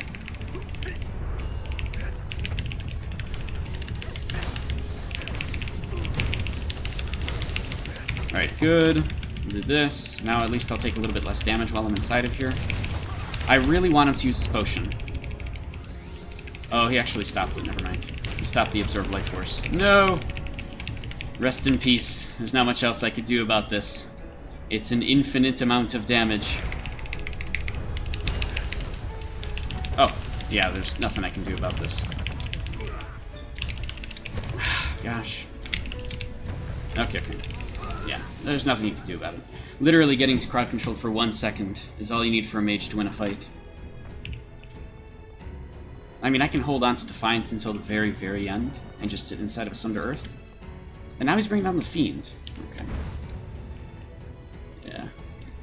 When you don't win, do whatever you can to win. Wait, he's just delaying time then. That's weird. Okay. Well, whatever then, I guess. It doesn't matter, like, already, just at the beginning of the fight. Oh god, it's impossible. Absolutely impossible to actually win against this. Obviously, it's a rock, paper, scissors game, so I'm not too worried about that. The game is not designed for 1v1. Period.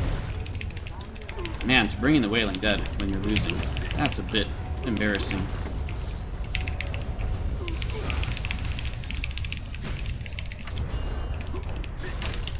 Yeah, oh well.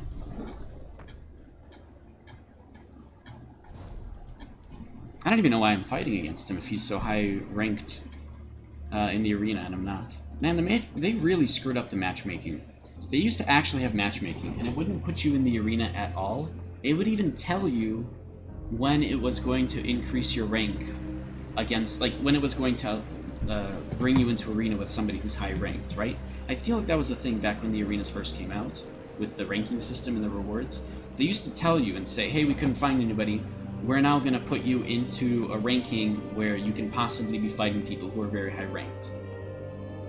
That used to be a thing, and then they took it out. So I feel like the matchmaking system is just completely blank now. There is none. And that's that.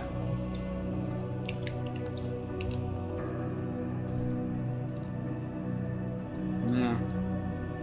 I don't want to keep fighting the same person, though. It's one thing if I can actually practice the combos. It's another one when, you know, they're just doing everything they can to win. And to be fair, even though they were in plates, I actually did really, really well at the beginning of that fight. But, bam, you know, just one bubble trap and it's done. There's nothing you could do about it at that point.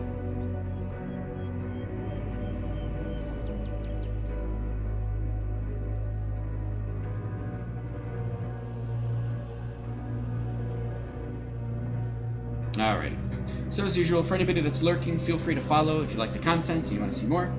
In general, if you have any questions, feel free to ask. If you want to ask me any questions outside of the stream, there is a Discord down below that you can go and join. You can ask me those questions there, no big deal. Unit ready. I played the game for like freaking 5+ years, and all that I've ever done is PvP. So I can definitely help with those questions. I can help with a lot of questions, or at the very least, I can guide you to a place where you can find the answers. There's so many people who provide awesome, awesome content, way better than anything that I could do. You know, folks that create guides, and just have really good streams like, you know, Jalan from Paradox Gaming, or Zavage, or, you know, Bellamy Prime has made really good videos too on YouTube, and has started to stream as well. So I usually point to those guys when it's something that I don't know the answer to, and they've already maybe made a guide about. But generally, all that I've ever done is just PvP and mess around with the build, so it's good. That's my kind of gameplay. It's really fun for me. Cox, or Cax, or Cox, that's fine. K-A-A-X, I don't know how you pronounce it, but it's funny to me. Thank you very much for following. You want to play Mage? Can you tell me more about the pros and cons of using Plate for Mage? Will Cloth be better? There's a lot, this is a huge conversation right now. And it's something that you can kind of have some time once the game comes out to figure out, because you'll be able to bounce between Cloth and Plate with your quest gear before you turn it into Haram at the end of the quest chain.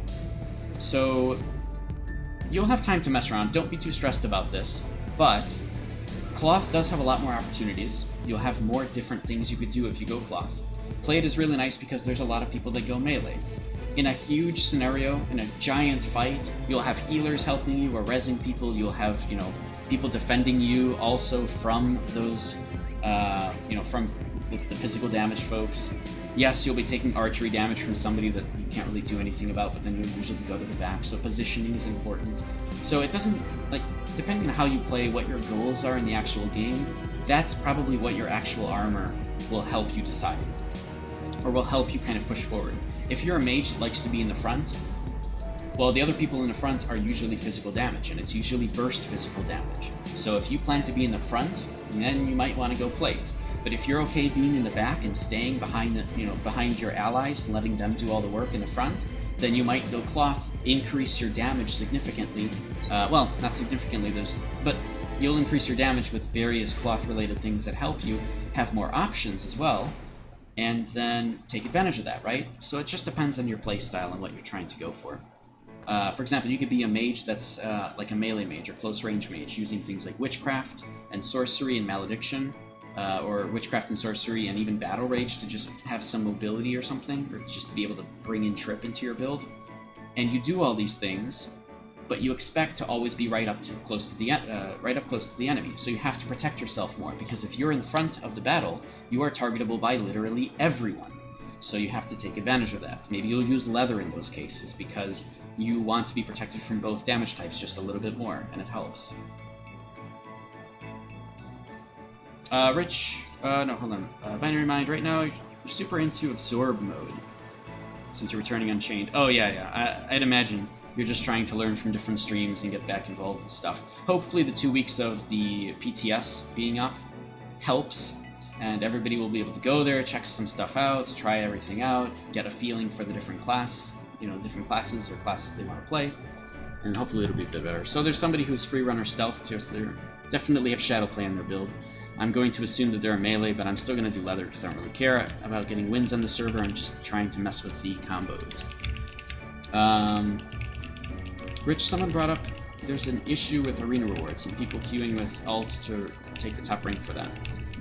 I don't know what the rewards are. Are they really good? So we were actually talking about that before. Yeah, Krolin did respond to my... Oh, it's also actually another Executioner. Okay.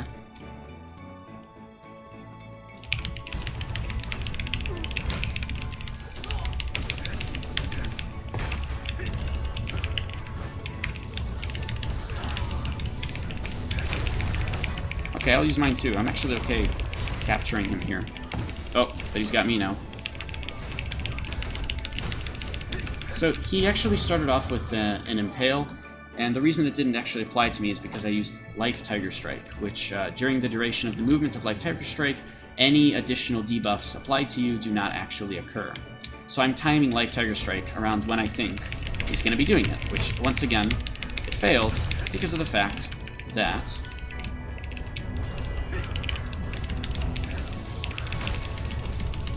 he's trying to use it on me while I'm using Life Tiger Strike, which will never work. Generally, I like Life Tiger Strike a lot more in big open-world PvP scenarios because you can bounce between 6 different targets, and during that entire duration, you just don't get crowd controlled, which is really nice. Baby Cannon on a new server, the arena rings would be OP. You can't be first to cheater, or alt feed or somebody else is doing it.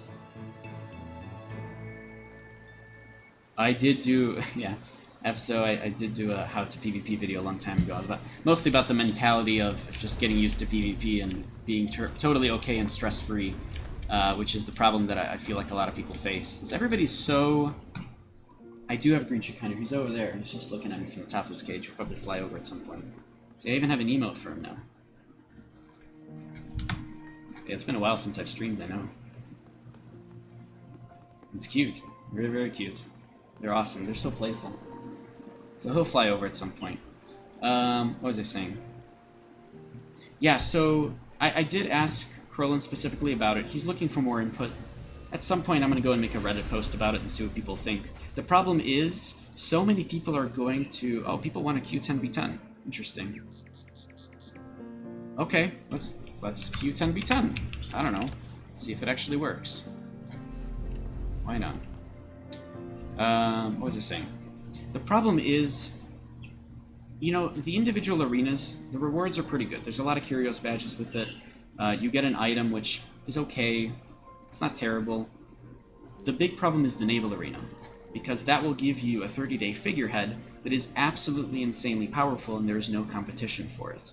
Especially in the first few months. There's not going to be that many boats out in the sea, and they're definitely not going to have eternal status for their figureheads, right? So it'll be hard to compete against these in the first couple months at least.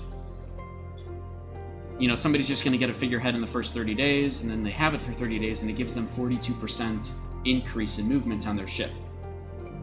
It's almost permanent, right? It's actually 25 seconds of 42% increase and 5 seconds of cooldown, waiting for you to be able to do it again. And there's other ones too. You guys had mentioned earlier, like the Beast figurehead and then the Goddess Nui. I mean, there's different ones that are very, very powerful. So, I think it's too much. And the only people who will argue against this are the huge, gigantic guilds that are going to try to take advantage of the arenas and get them, which is a significant portion of the population. So literally, I can put out a Reddit post, and then 300 people from one guild will say, no, don't do it. And then, you know, Game Ago's going to look at that and say, okay, I guess there's a numbers game here. 300 people say no, we're not going to get rid of them, right? So I'll still put out a post about it. I'll put out a whole bunch of information about why I think it's a bit much to have these in the game for the first few months. I have to do this because personally I don't like that there are rewards at all at the end of the month, because all that it does is encourage people to glitch and exploit their way to get to the top.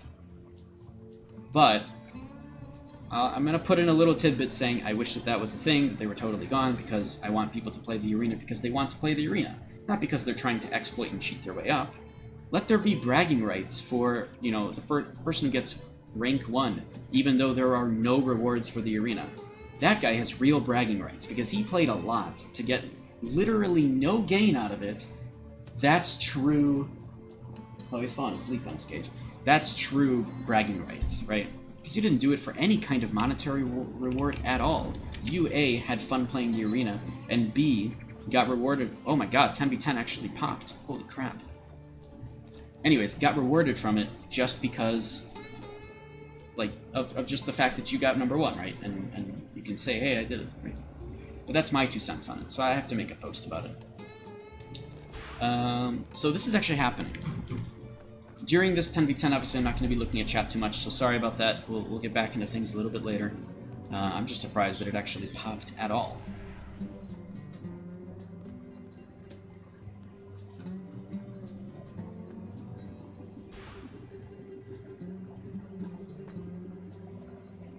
Yeah, this is not a debate. This is for Krillin to look at and see what's a problem. And that's what I told him, too. I kind of asked them, hey, could you guys look into this and see if it's actually a problem? Literally that. And he just says, he's gotten... And I agree. He says that he's gotten people from both sides of the argument. And it's, of course, that's going to be the case. And he's looking for further input. So, you know, it's just going to take a... It's just going to take a little bit of us deciding whether or not it's actually good to have those ranks rewards in. I don't know, there has to be posts about it. That's the only way. Oh my god, there's a lot of people in this arena. Holy crap. Okay. And I'm not exactly the correct build either, but that's fine. I'm just gonna deal with what I'm doing here. Okay. Well, these three are AFK. Nope, never mind. Where's that guy going up to? This is cool. I can't believe this is happening. Okay, let's do this. Okay, I have to actually pay attention. Sorry, guys. I need to actually pay attention here. Not gonna take that. Let them take it. So they have a healer. I don't know if we have a healer. I don't have stealth. Oh my god. I really don't have the correct build for this, but that's okay. I'm playing more like I have Swiftblade, so we'll just deal with it. Oh shoot, we're already playing, huh? Oh, let's do this. Okay, that kind of helps, I think. We'll have to go around here, though. I want to get back into that fight. Oh my god.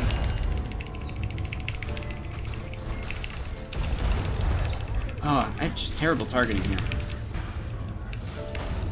Oh, terrible, terrible targeting. Completely not doing what I wanted to do. And Imprison also got in the way there, too. Jeez, between Boneyard and Imprison trying to actually move around. Look, another Boneyard came in. That did not go at all in my favor. Just completely disabled from being able to do anything or seeing everything. I hope that the 64-bit client makes things a lot better. Especially in fights like this when there's a lot of people. Oh, come on. We actually have people fighting right now. Wait, how come this guy's just not dying? Oh, that's why. What? Ah, gosh. And I didn't even pick the thing, too. I didn't even pick my damage addition. Okay, I have to get out of there. So there's other people coming by. Let's do this for extra melee damage. Hold on. Let me go heal a bit. There we go. Alright, we're back in. Okay, this guy really overextended, but he hasn't played. So doing any kind of damage against him is really hard. Wow, seriously. Jeez. They literally survived through all of that. Through so many people. You just can't go for plate in this arena. It's way too powerful. Same reason you can't go for plate in the 1v1 arena. Plus, I don't think that we have an actual healer. I think that they have two.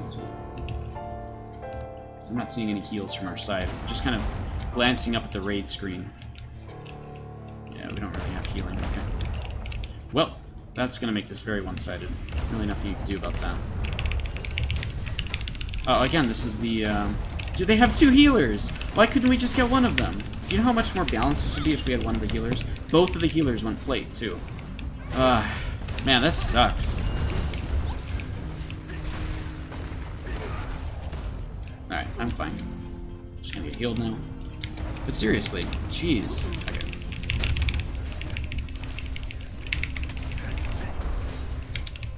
Both of their healers are in plate, man. And they have both of them. Man, again, if there was a small smidgen... If there was a small smidgen of matchmaking, this would be fine. If there was just, like, a little bit. Just a little bit. All I'm asking for is a tiny little bit of matchmaking. Just enough to get by. But unfortunately, literally everybody went plate.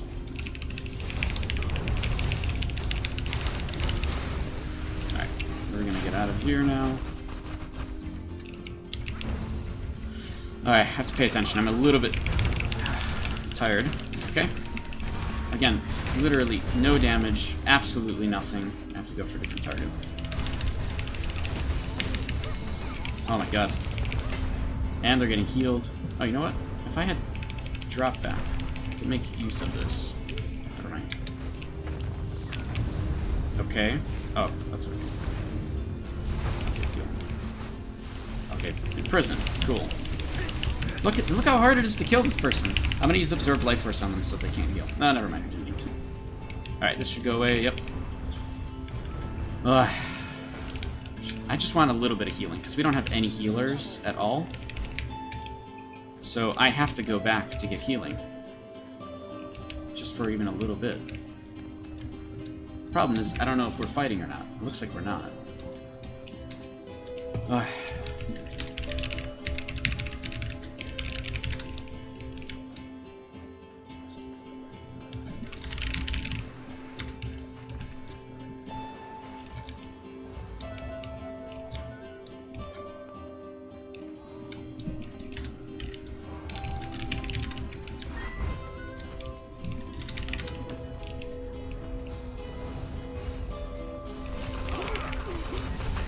Oh, okay, still stunned.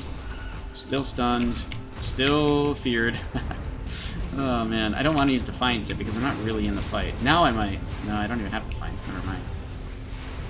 Man, look at that. How crazy this is. Look at that. Ah, there's still so many more people there! And everybody in my team is completely outside of that area. Jeez.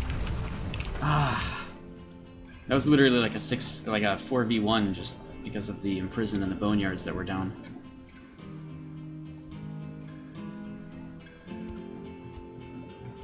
Oh, they have 3 healers. Okay. Yeah. They have 2 healers in plate. And they have a 3rd healer who's in cloth. Oh, man. That's so unbalanced. Come on. Why? Why is that a thing?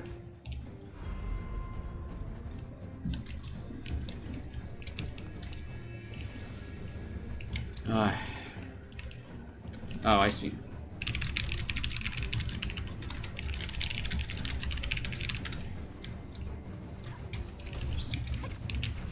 Look at that. Okay, actually, this is a perfect time for me to do.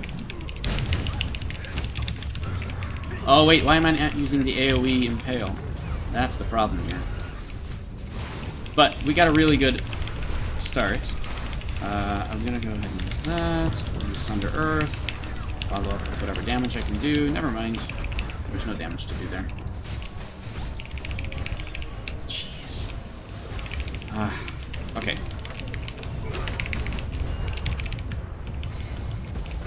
Man, literally just impossible to fight against this. Alright, those guys are on the left side. I need to go get health. It's the best thing I can do.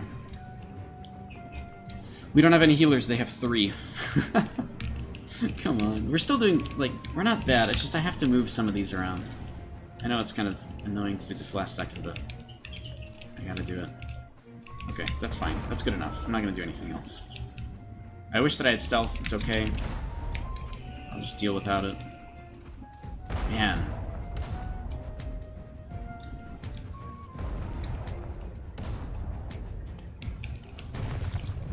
Okay, that actually works. Nope, apparently that was ours. Or theirs, sorry. I actually thought that was ours for some reason, not sure why. In my head, I was like, oh, this is fine. Okay, you know what? You're here now. You live here, this is where you are. Never mind, you went away. Okay, I've lost the ability to target.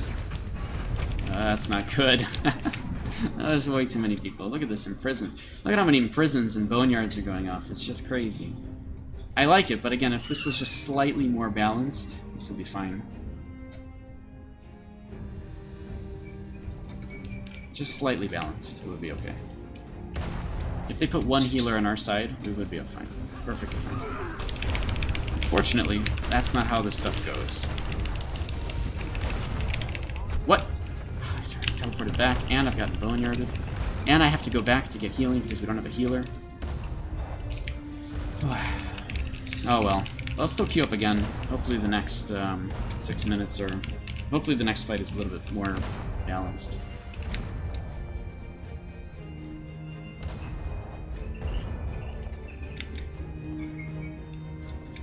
Yeah, like I'm the only one here right now. Okay, 2. 3, 4, okay. I don't have stealth, so that's not gonna help. Because I didn't change the build. It's okay. Oh, gosh. Okay, he's got 60% reduction in accuracy. So that's good for me. I'm gonna go ahead and make it so that he can't... Oh my god, he used his invulnerability from the arena buff. He's invulnerable for about 6 seconds, which completely made it so that he can't win. Or that we can't kill him. There's nothing I could have done there. That's the invulnerability buff you get from this. Because if you win in this arena, or if you're winning in this arena, you actually get buffed. You get different things you could do to even win further. But I don't care about that. It's just that the classes are unbalanced as well. Yep, I want him to be stuck. Oh my god, I'm still getting completely pushed and not targeted by one target.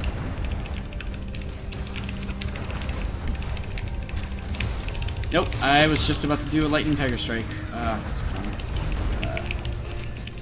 Come on, come on.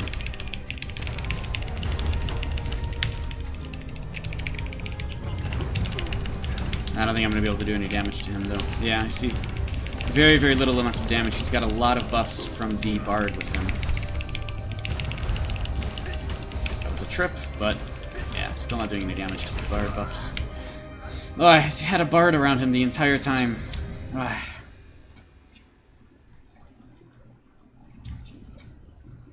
Even though he wasn't leather, you know? I don't think we even have a Bard. Actually, no, we do. We have somebody playing songs. We have an Eben song. So if I just hang out around the Eben song, it should be good, right? I'll be slightly more tanky. There he is. He's over here. He's not really in the battle, it looks like, but...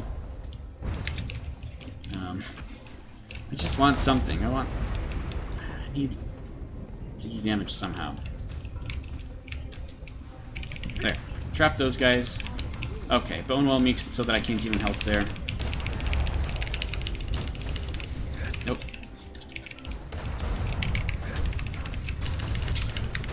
Oh my god. Okay, unable to target. That's fine. Snared.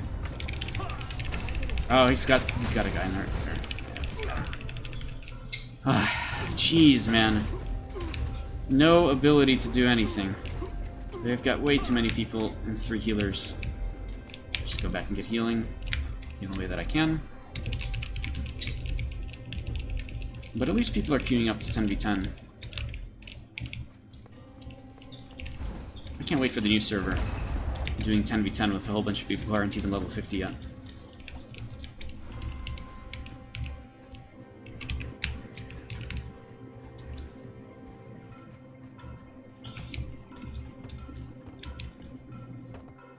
Alright. Is there anybody over there? Alright, yeah, hopefully it'll just be more balanced next time. There's nothing else we can really do.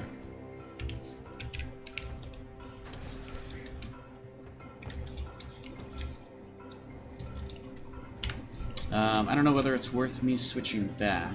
I haven't really used... Man, there's so many Boneyards and so many Imprisons that it was hard to actually make use of any abilities that actually gave movement.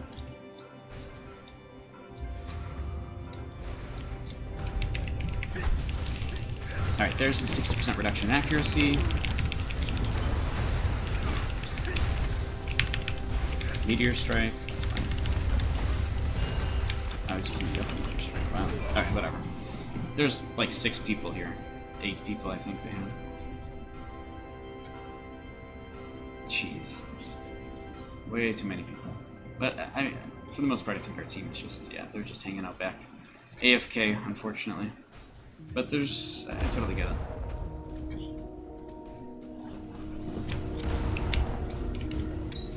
Look at this. Imprison and Boneyard and everything at once. Those guys are just dead. There's no way I can help them. Actually, yes. Oh, no, I can't do that. Can't use forward backtrap to get over Imprison. I think you can use it to get over Boneyard. I very much doubt it, but... Oh, hey, there we go.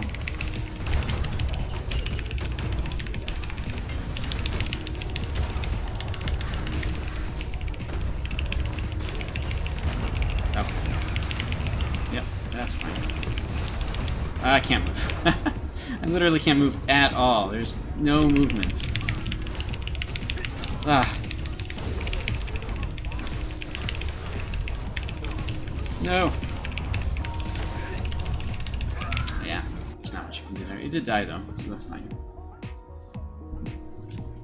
For what we did have access to, it was a pretty good fight. We had a lot of AoE that we could actually apply, that we did apply many, many times. We used that opportunity to kill people, but they had 3 healers to still heal through most of it. And we still managed to get a pretty good amount of kills just from the fact... Oh gosh, I actually teleported there. Or used backdrop at a really good, opportune moment.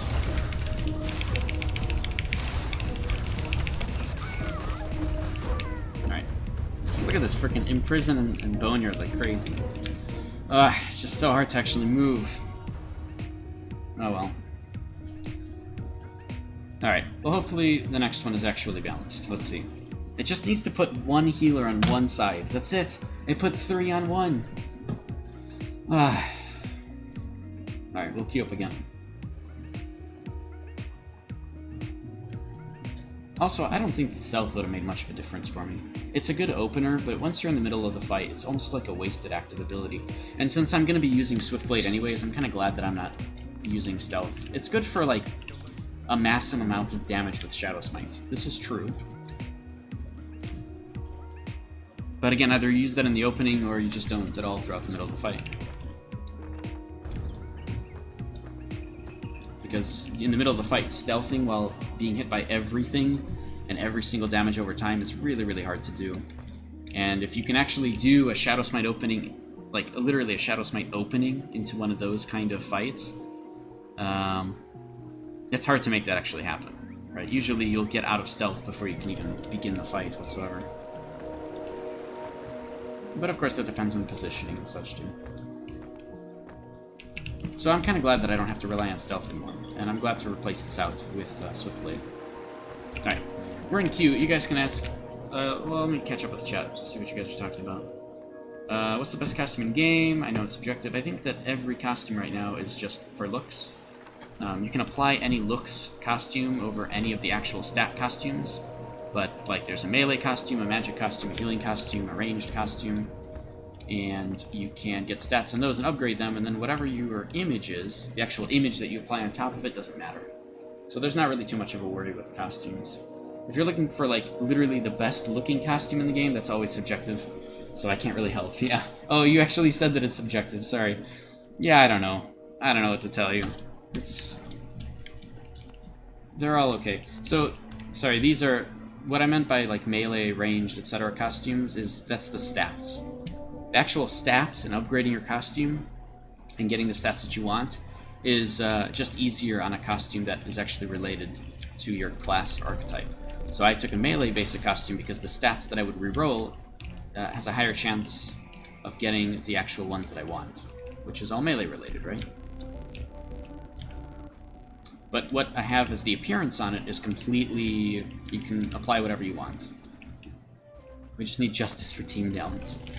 Slight team balance, please. Just a little bit. Looks like there's actually no healers here at the moment. There's an Eben Song. Oh, there's a healer.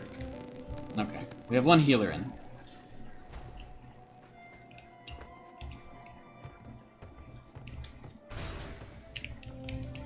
That means that one team is going to get one healer. We're already lopsided.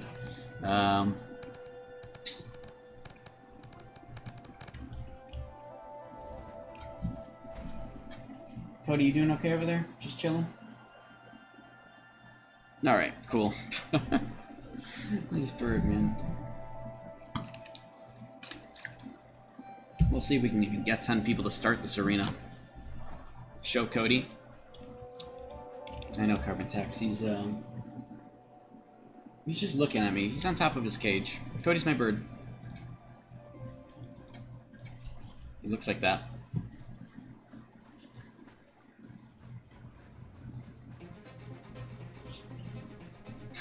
That's right, Invictus. Every time he yells, you can spam that. It's great. Justice for team balance. I don't know if we're going to be able to start this. Oh my god, jeez. Okay. Did we get the healer? Does that mean that we're going to win? I'm actually using the correct imprison right off the bat this time. We did get the healer. So that means we won, right? If we don't win and we have the healer, aha, then I definitely know something's up. Oh, I forgot that there's actually a skill manager here. Alright. Oh, wow, they're actually using Meteor on that thing. Ah! Oh, it teleported. Or rather, teleported back to its original location. Alright, this is mine. What does it do? Minus 20 damage. This buff gives minus 20 damage. Okay. Well, that's not going to do anything. Oh, shit. Okay. Oh, I'm silenced. Can't actually use my abilities. I'm also stunned. That's even better. Let's go ahead and lock off these guys. Oh, I'm feared. I know, it's like, what in the world is happening right now? Trust me. I have no idea. I just know that I am severely crowd controlled. Ah, completely crowd controlled there. Look, there's another prison down. Jeez. Oh, we have 5 people. They have 1, 2, 3, 4, 5. They might be 5v5. Wait, they have a healer!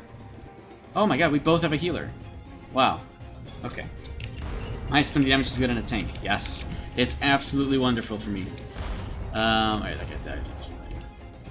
This. Can I do something else? Increase magic defense. Increase melee range damage. Okay. Well, okay. This guy's not coming back. Okay, cool. Alright, good to go. Why are we all...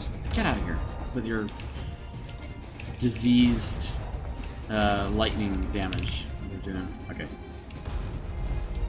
Yeah, teams are actually balanced for this, so we just have to be in a good position to do something. That's all. Oh god. Look at these frickin' imprisons! I can't get through this imprison! Oh my god, what a waste of time! Literally.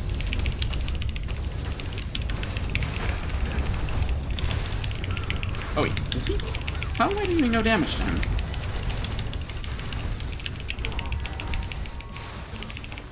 What? Okay, he didn't get snared there. Even better. Okay. Oh my god. I just want to do damage one time. Okay? There. You're not in the fight anymore. Now can I go for these guys? Yeah. Okay. That's 60% reduction to accuracy, which is good. Cody, what's up? And we're back in this cage. Okay. Backstab. Sunder Earth. Stun. Okay. Okay, snare. Trip. Okay. Okay, I think we have a healer, so we can actually recover from this. 5 versus 5 now. No, we're good. Back, back, back. Yes, of course, back. Okay. Go back. Okay. Oh, did we lose somebody in that fight? I think we did. No, don't say that, Rich. There's no point. It's just we have to be coordinated, that's all. I'll get the mana while I can. I know we have one guy out in front who's actually dying right now. Why? Oh, good. He actually healed himself infinitely. There was really no point for that, but he just used it, so okay, fine. Whatever. Can I actually put this on my quick bar? Oh my god, I can put it as... Never mind. Can't do that. One time I actually wanted to do it. Cody, you okay there? Do you want to come over? I swear, he's gonna fly over here, isn't he? Okay. He's gonna fly over here. Oh, nope, get out of there.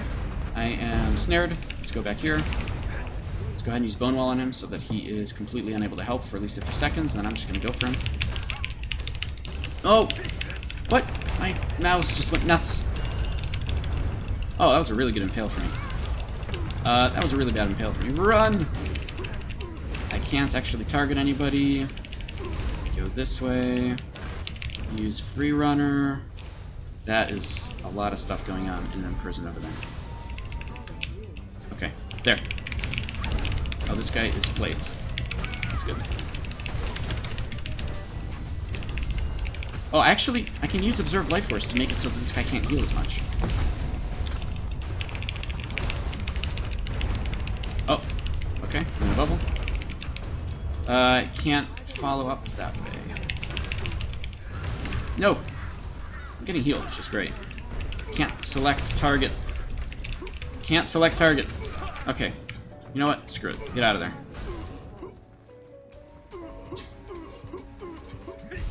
Okay, we're good. What? No, I just need a little bit of help. Guys! Yes, thank you. Oh my god. I'm glad that we have a healer. That's the one time I was really happy. It's just I bought myself as much time as I could to get back. Alright, let me go get more mana.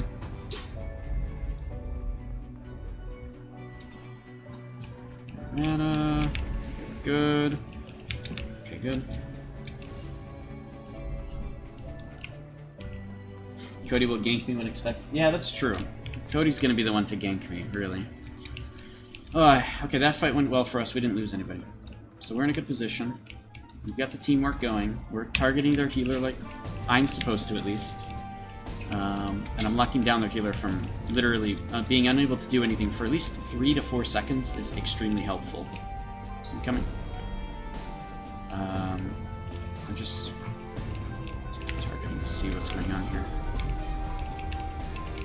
Oh, I don't have the keyboard up. That's okay. Where's their healer? Oh my god, opportunity!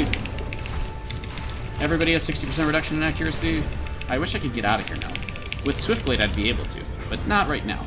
This is not the best position for me to be in. I should not be here. Oh my god. Okay, come on. Let me just stop fearing me. Oh my god. One time. Okay?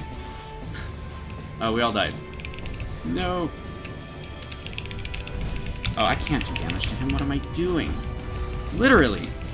I can't do... Oh, and it also moved my screen. Okay.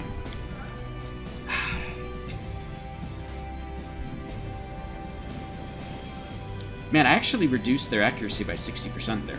Because I used AoE Impale with crows, and yet we still ended up dying inside that circle. Alright, so they're ahead by a little bit. We have all our cooldowns. If I had Defiance, that would have helped out a lot. But I did not have Defiance that last fight.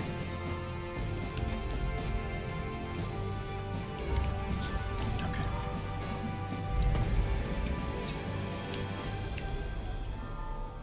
Alright, I wish I had stealth. I have to get used to not having stealth if I'm going to play with... Ooh, can I actually kill this? Yay! What the hell is he doing up there? Oh god, okay. Run. Okay, apparently it's really hard to get away from these things. Oh, hello. I just want a bone. Okay. There's the Imprison.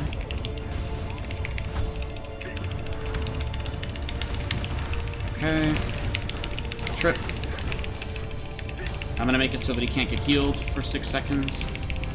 Or at least it's much less. This doesn't matter, does it? I don't think I'm actually able to do very much damage against him. Oh my god, it's so hard to move and do things every time I try to do something. Come on. Oh, and the fear. Just let me do something. One time. Please. No. Ah. That's impossible. It's just a lot of crowd control. Way too much crowd control for me to actually be able to do anything. Oh, we actually lost a person. So now we're down one.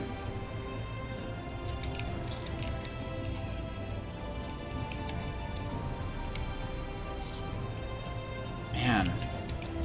We actually got a good fight, and unfortunately we lost someone. Yeah, that's a lot of crowd control. I mean, it's just a ton. And I'm not even trying to get stuck in it, but because of things like Imprison, going through walls and stuff, it's even hard to get around the fight sometimes.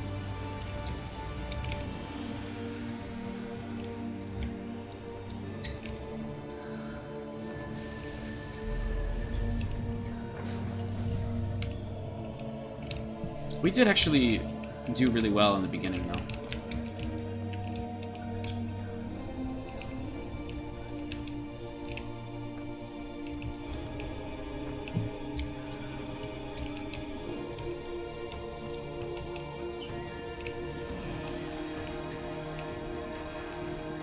Oh, they have 2 tanks. That's what they're telling us, at least. They have 2 tanks, okay. So we just have to avoid them, really. Except this guy's not a tank, but he's in play, so we can't really kill him. Jeez. Look at this. I do not like all these abilities, man.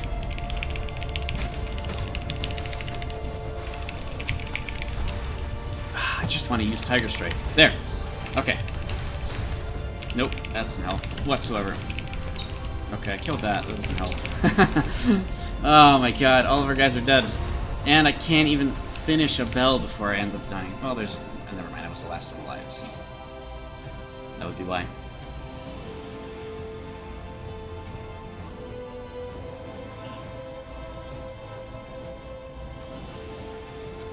Ah.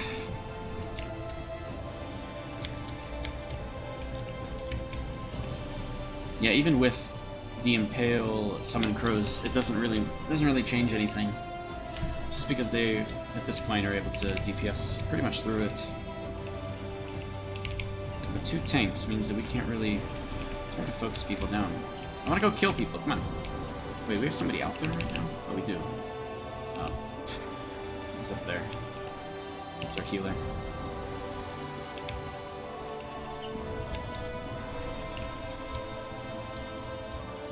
Alright, come on, people. We got 3.5 minutes. At least go out and try.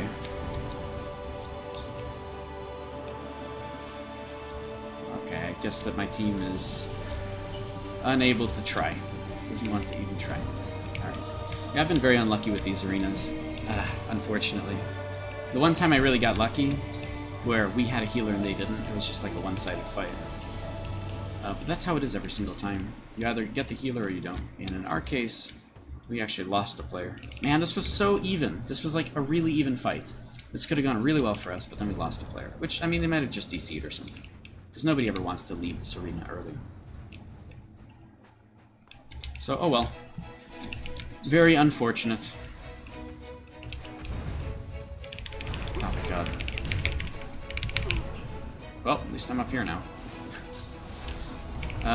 That guy's just really, really high on speed, but like, look, I can't even capitalize on it. There's 4 people there. If I were to go and engage in that fight, I'd die instantly. Well, that didn't even give me healing. I was not in it.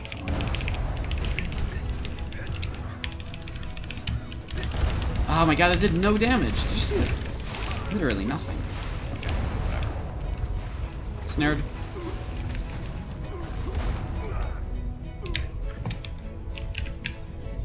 Hi. What are you planning on doing? Oh, he uses invulnerability. Oh my god. How did he get that through? I actually caused... Hold on. I staggered him, which is supposed to cancel all timed effects. I used Bonewall on him while he was casting Meteor, and it didn't stop the Meteor cast, which is exactly what I was trying to do. So can you not... Wait, hold on. Can you not stop the cast of Meteor? Or did Bonewall miss? It's possible Bonewall missed. Right? Yeah. I think that's actually more... Man, so I just got unlucky again. No, there's too many people. Oh my god. Whatever, it doesn't matter. This thing's over anyways.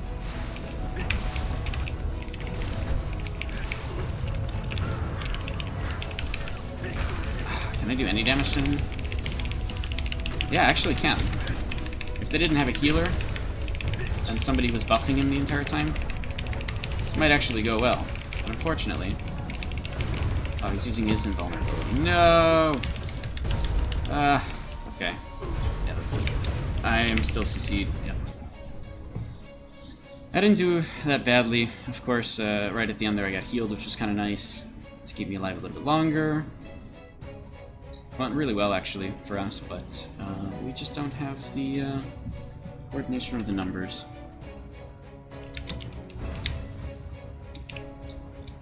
And I had actually used my Defiance kind of early. I think that I could have possibly waited about 3 to 4 more seconds and then used Defiance a little bit later.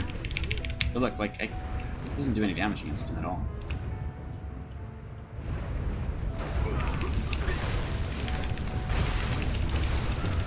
Okay, he's got 60% reduction accurate. Or not. Never mind. Apparently, that's not what happened. Okay. Reduce his ability to heal. Never mind. It stopped. See, that's the big problem with Absorb Life Force, is if somebody actually CCs you, I believe it stops Absorb Life Force. So, oh well.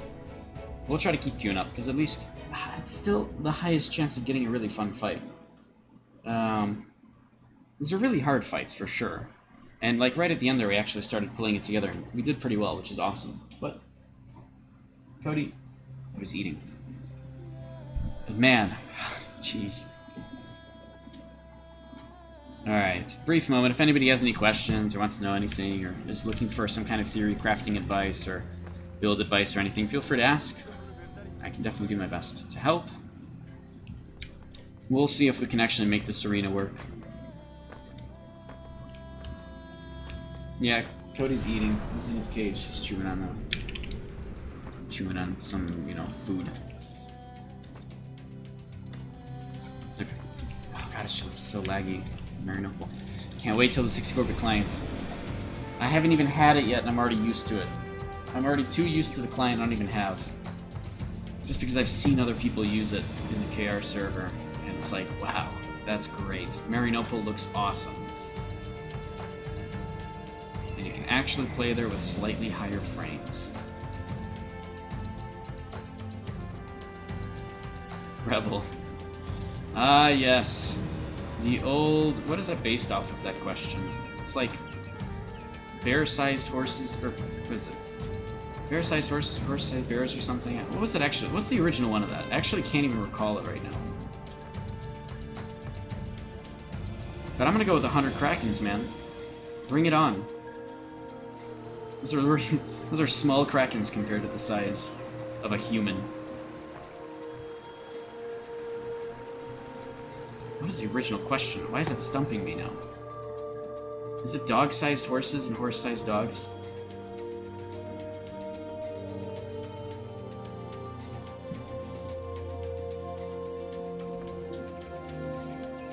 Will be nice for me. 64-bit client. Finally gonna buy a new PC.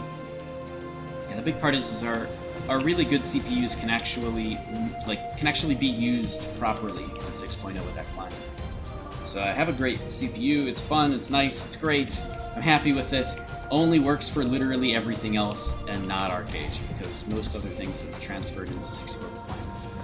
And to be fair, a lot of other games don't really need to be a 64-bit client either, because if it's not an MMO, then maybe, you know, most of the things are based off of graphics card and that's it. But MMOs, in order to actually make so many people appear on the screen and all the packets being sent back, well, sorry, just the fact that you have to do, like, your computer has to do so many things in fights, that's all CPU bound. And really going 64-bit was the best thing they could have possibly done for this game, especially because they really do want gigantic fights. So I'm excited to see how the actual game flows in large combat scenarios with the new client. Should be good. Alright, I'm still in queue for the 10v10. Let's see if it actually happens. People are trying to queue back up for 10v10. I don't know if it's actually going to happen. Cody's still eating. He hasn't actually knocked it over yet. He doesn't want to come over. He's content being over there, eating his pellets. Alright, we got a queue. We'll see if we can actually get 10 people now.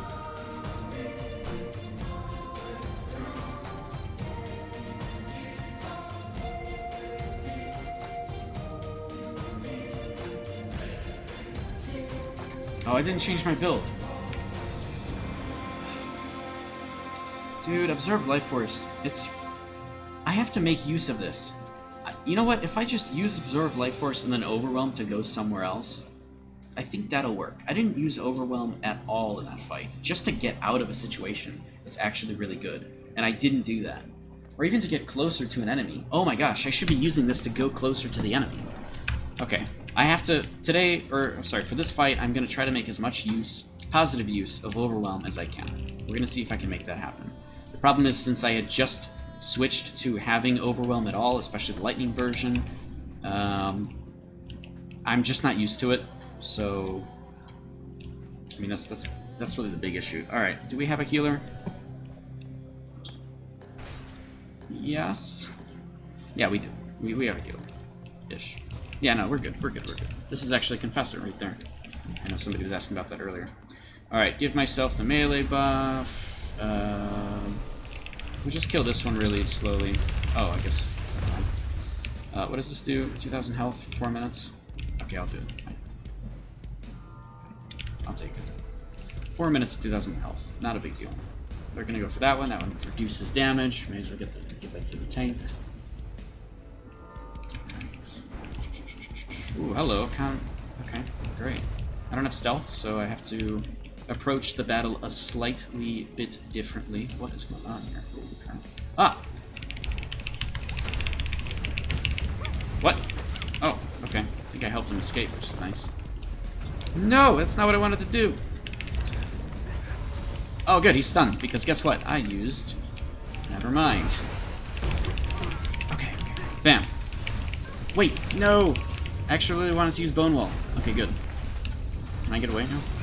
Nope, apparently not. I still have to use Overwhelm. Oh, gosh. Okay, really good. Not so great for me. Let's try to go back. Try to go over here. Take less damage for a second. I don't know if I'm gonna get healed through that, but I see like he's trying to get to me, but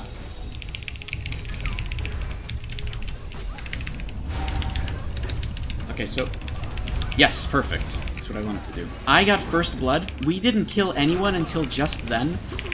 Oh my god. This is a good fight. They must have a healer on their side then. Alright, I'm gonna go for this guy. No, he's actually healing through my damage. Wow. Okay.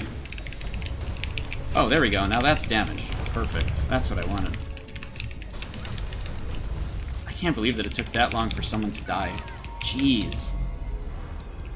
Holy cow. Alright, so obviously once we killed one person, it became a more one-sided fight, right? If they had all left the moment they lost one person, then they wouldn't have, obviously, you know, suffered 5 deaths, right?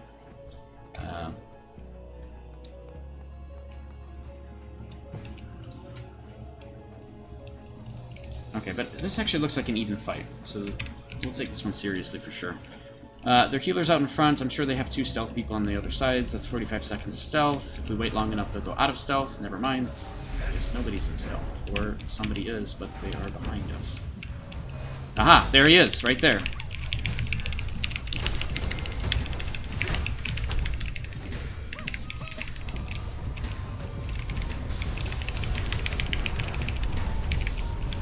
Okay, stopped his mend. See, that time, that actually worked appropriately. Uh-oh. Oh, he got out. Shoot. Okay, we killed somebody, so now we're just kind of capitalizing on that.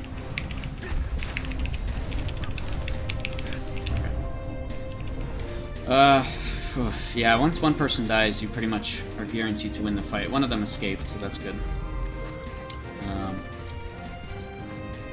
What's really nice is that I'm actually using Absorb Life Force how I need to. I still haven't really used Walla. Or, I'm sorry, Overwhelm the way that I wanted to. My healing's too good, yeah. It is. His healing is very good. I still have my 4,000 health. Holy cow. Or 2,000 extra health. So this is going quite well for me. None of us have died anyways. Here, let me take it. No, take it. Ah!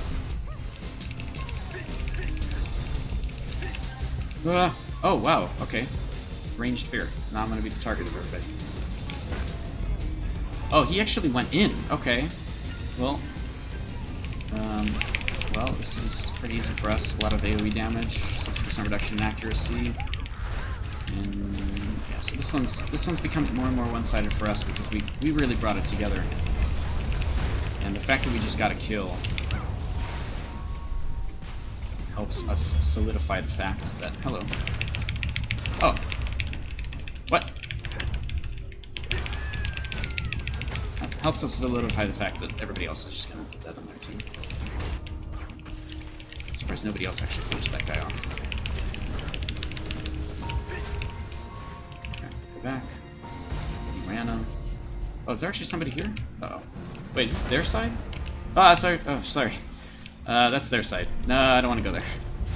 That's a bad idea. That is a one-way ticket to not surviving through it. Oh, that's actually our healer. Did he switch class? Oh, no. Oh, do we have 2 healers? Okay, we have essentially 2 healers. Never mind, that's why we're winning. We're the unbalanced ones. At least they have a healer, but... yeah, this is why we're winning, that's all.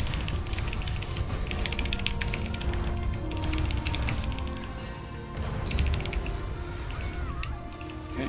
Oh my gosh, man, he is moving fast. There's my Comet's Boon. Did he run in the wrong direction? Okay. Slightly confused. Okay. I guess he just disappeared in that direction. Stealthed somewhere. No point in looking for him. Okay, does this guy need help? Morgana. He got away with... Then it was the right direction. Oh, if he got away, then it was the right direction. Yeah, that's true. Alright, well at this point we are... See, like, now we have the Arena Knight advantage as well. So now we have an additional buff to our damage. So even though we're winning and we have 2 healers, now it's just even easier to win. Just because nobody from our team has died. So... Yeah, we just have 2 healers, that's all. So, I'll take it less seriously. I can start to mess around a little bit. I'll use Overwhelm... Or, I'm sorry, I'll use... Yeah, Overwhelm a little bit more if I can. And just... Like, we can suffer a death. It's not a big deal. Right? Let me be the first one to die now. Yeah, they only have...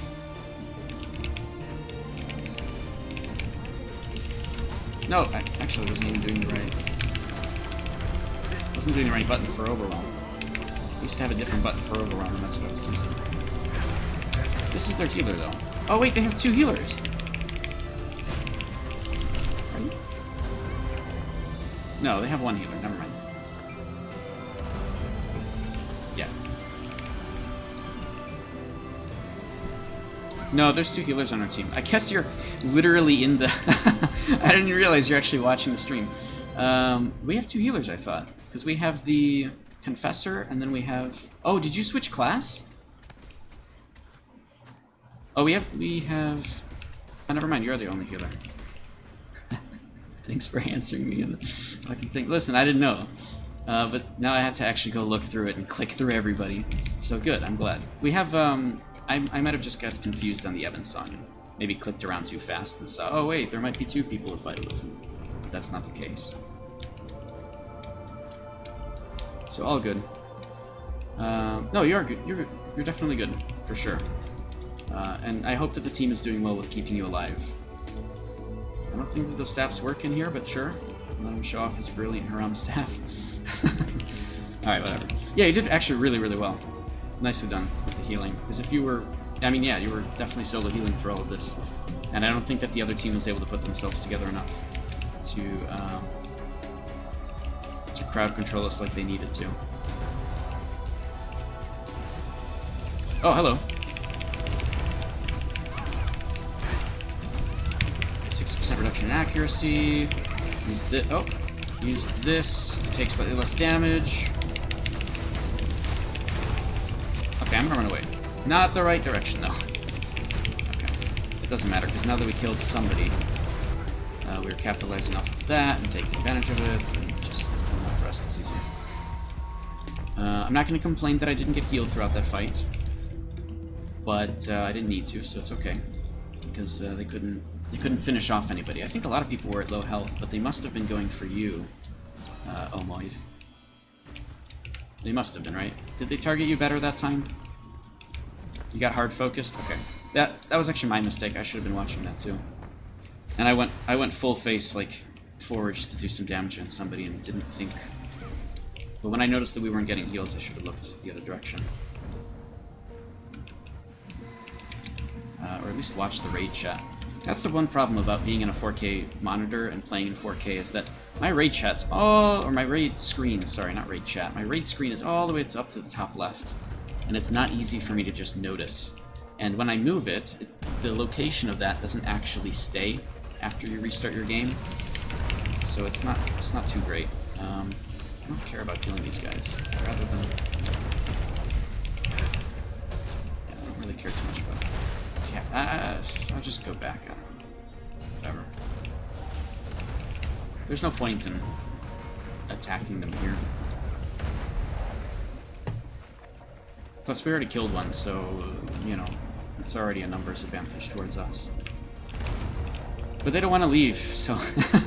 I don't know, man. Our guys aren't leaving, and... You're out of mana. Oh. Okay, good. Can I switch this to party? What is the button for that? Role settings. No. There's a status display button. How come... Why is this grayed out for me? No. Maybe it's in the options to see my party at all times. Options. Game info.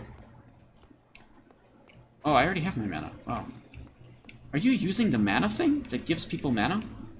Is that mana barrier? Are you using mana barrier and it's just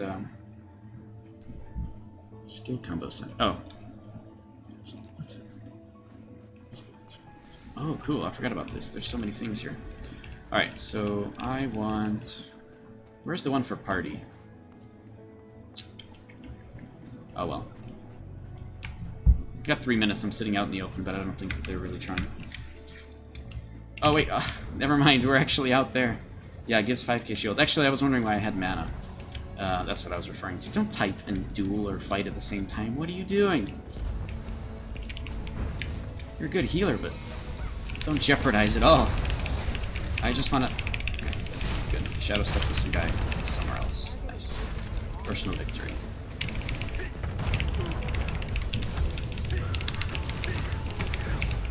Good. I gotta wait for my own boneyard to finish. See, this is where it would be nice to have Swiftblade. Because there's a lot that I want to do between Swiftblade and Battle Rage and Occultism that I think I'll have a lot of fun with. Why is he here? This Dark Runner. Why is he alone? Oh, I whiffed that Impale even though I didn't want to do it. I guess they're just going for you. Are you in plate? No, you're in leather! What? You're in leather, you're not even in plate, and you're still able to survive through this. So, okay, we're performing a lot better, I think. I think we both have an archer, but ours is an Ebonsong and theirs is a Primeval. Maybe that's a big difference from ranged perspective. Do we have a tank? We have a Dark Runner, we have an Ebonsong. I think this is mostly an even fight. This might actually be down to positioning. And that's about it. I think they have more mages than we do, so we have more physical DPS. And they do have... their healer, or at least this assassin, is in cloth, so that's probably one thing that's making a difference. Alright, I'm not going to sit around here. Let's just go back. What were you guys talking about in the chat? Thought if you format the screen, log off the character, select the screen, and reload the character, it tends to remember stuff like that. If you just log off, then yeah, it resets a lot of placements. I mean, I have everything in different placements, right? So I would do the same thing to the party. Like, each party member I would move somewhere else. I don't want to be over there. Oh god, I don't want to be over there. Nice. Good job, Knight. Oh, we took a death. Anyway, so I would do the same thing. I would move all my party members over here, and I'd move the raid slightly into the screen. But everything else would save, but not that stuff. And I don't know why that's the case. I just noticed that the raid screens are always resetting. Actually, I think that they reset once you leave the raid and go back in. I think even then they reset, and we can test that. We can just move this over here, leave this arena, and come back and see if this stays, right? But whatever, we got 40 seconds left in this. So yeah, that's part of it too, is I don't know if with the 64-bit client you have to actually shut off your game to save your settings. Because if you do, then I want to like set all my hotkeys and move all my UI elements around pretty early. Like, you know, as I'm just moving around the world. But with risk of crashing, I don't want to do that. And there's no way in hell I am logging off my character in the first 24 hours. Because that, if I want to play QH, that's the best way to do it. Maybe they lost a person. We'll find out in a second, but maybe somebody logged off. Maybe that's part of the problem. I need to...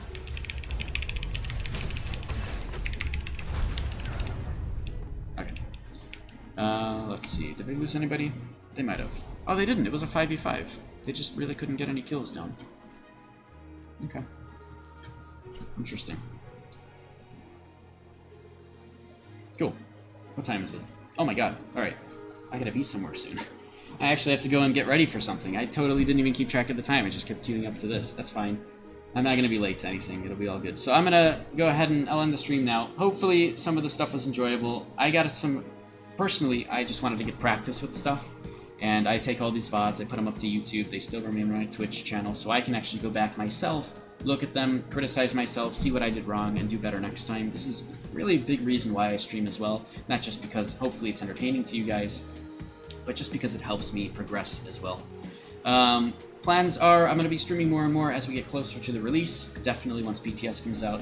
I do have access to the media servers, so whenever they release that, I'm sure it'll be like 24 hours early. I'll go in and play it. Unit I don't think it's ready. going to be the craziest thing in the world, but the week of release itself, I'll be playing pretty much non-stop, full-time, with, you know, friends in Discord and just chilling and hanging Unit out ready. and playing a video game, so I'm really excited for that. What is it? Brazilian Nuts, thanks very much for following. Green Carnage, thanks very much for following. Again, if you like the content, or you just like listening to me talk for some reason, I've heard that that's a thing too, I have no idea why. Go ahead and follow the channel, you'll know whenever I go live. If you have any questions for me, I am in Discord. The Discord link is down below for the ArcheAge Research and Development Discord. Just feel free to bother me or anybody else there about any questions you might have about theory crafting, whatever you guys want to do. And we'll see you all next time. Thanks, everybody. Good day.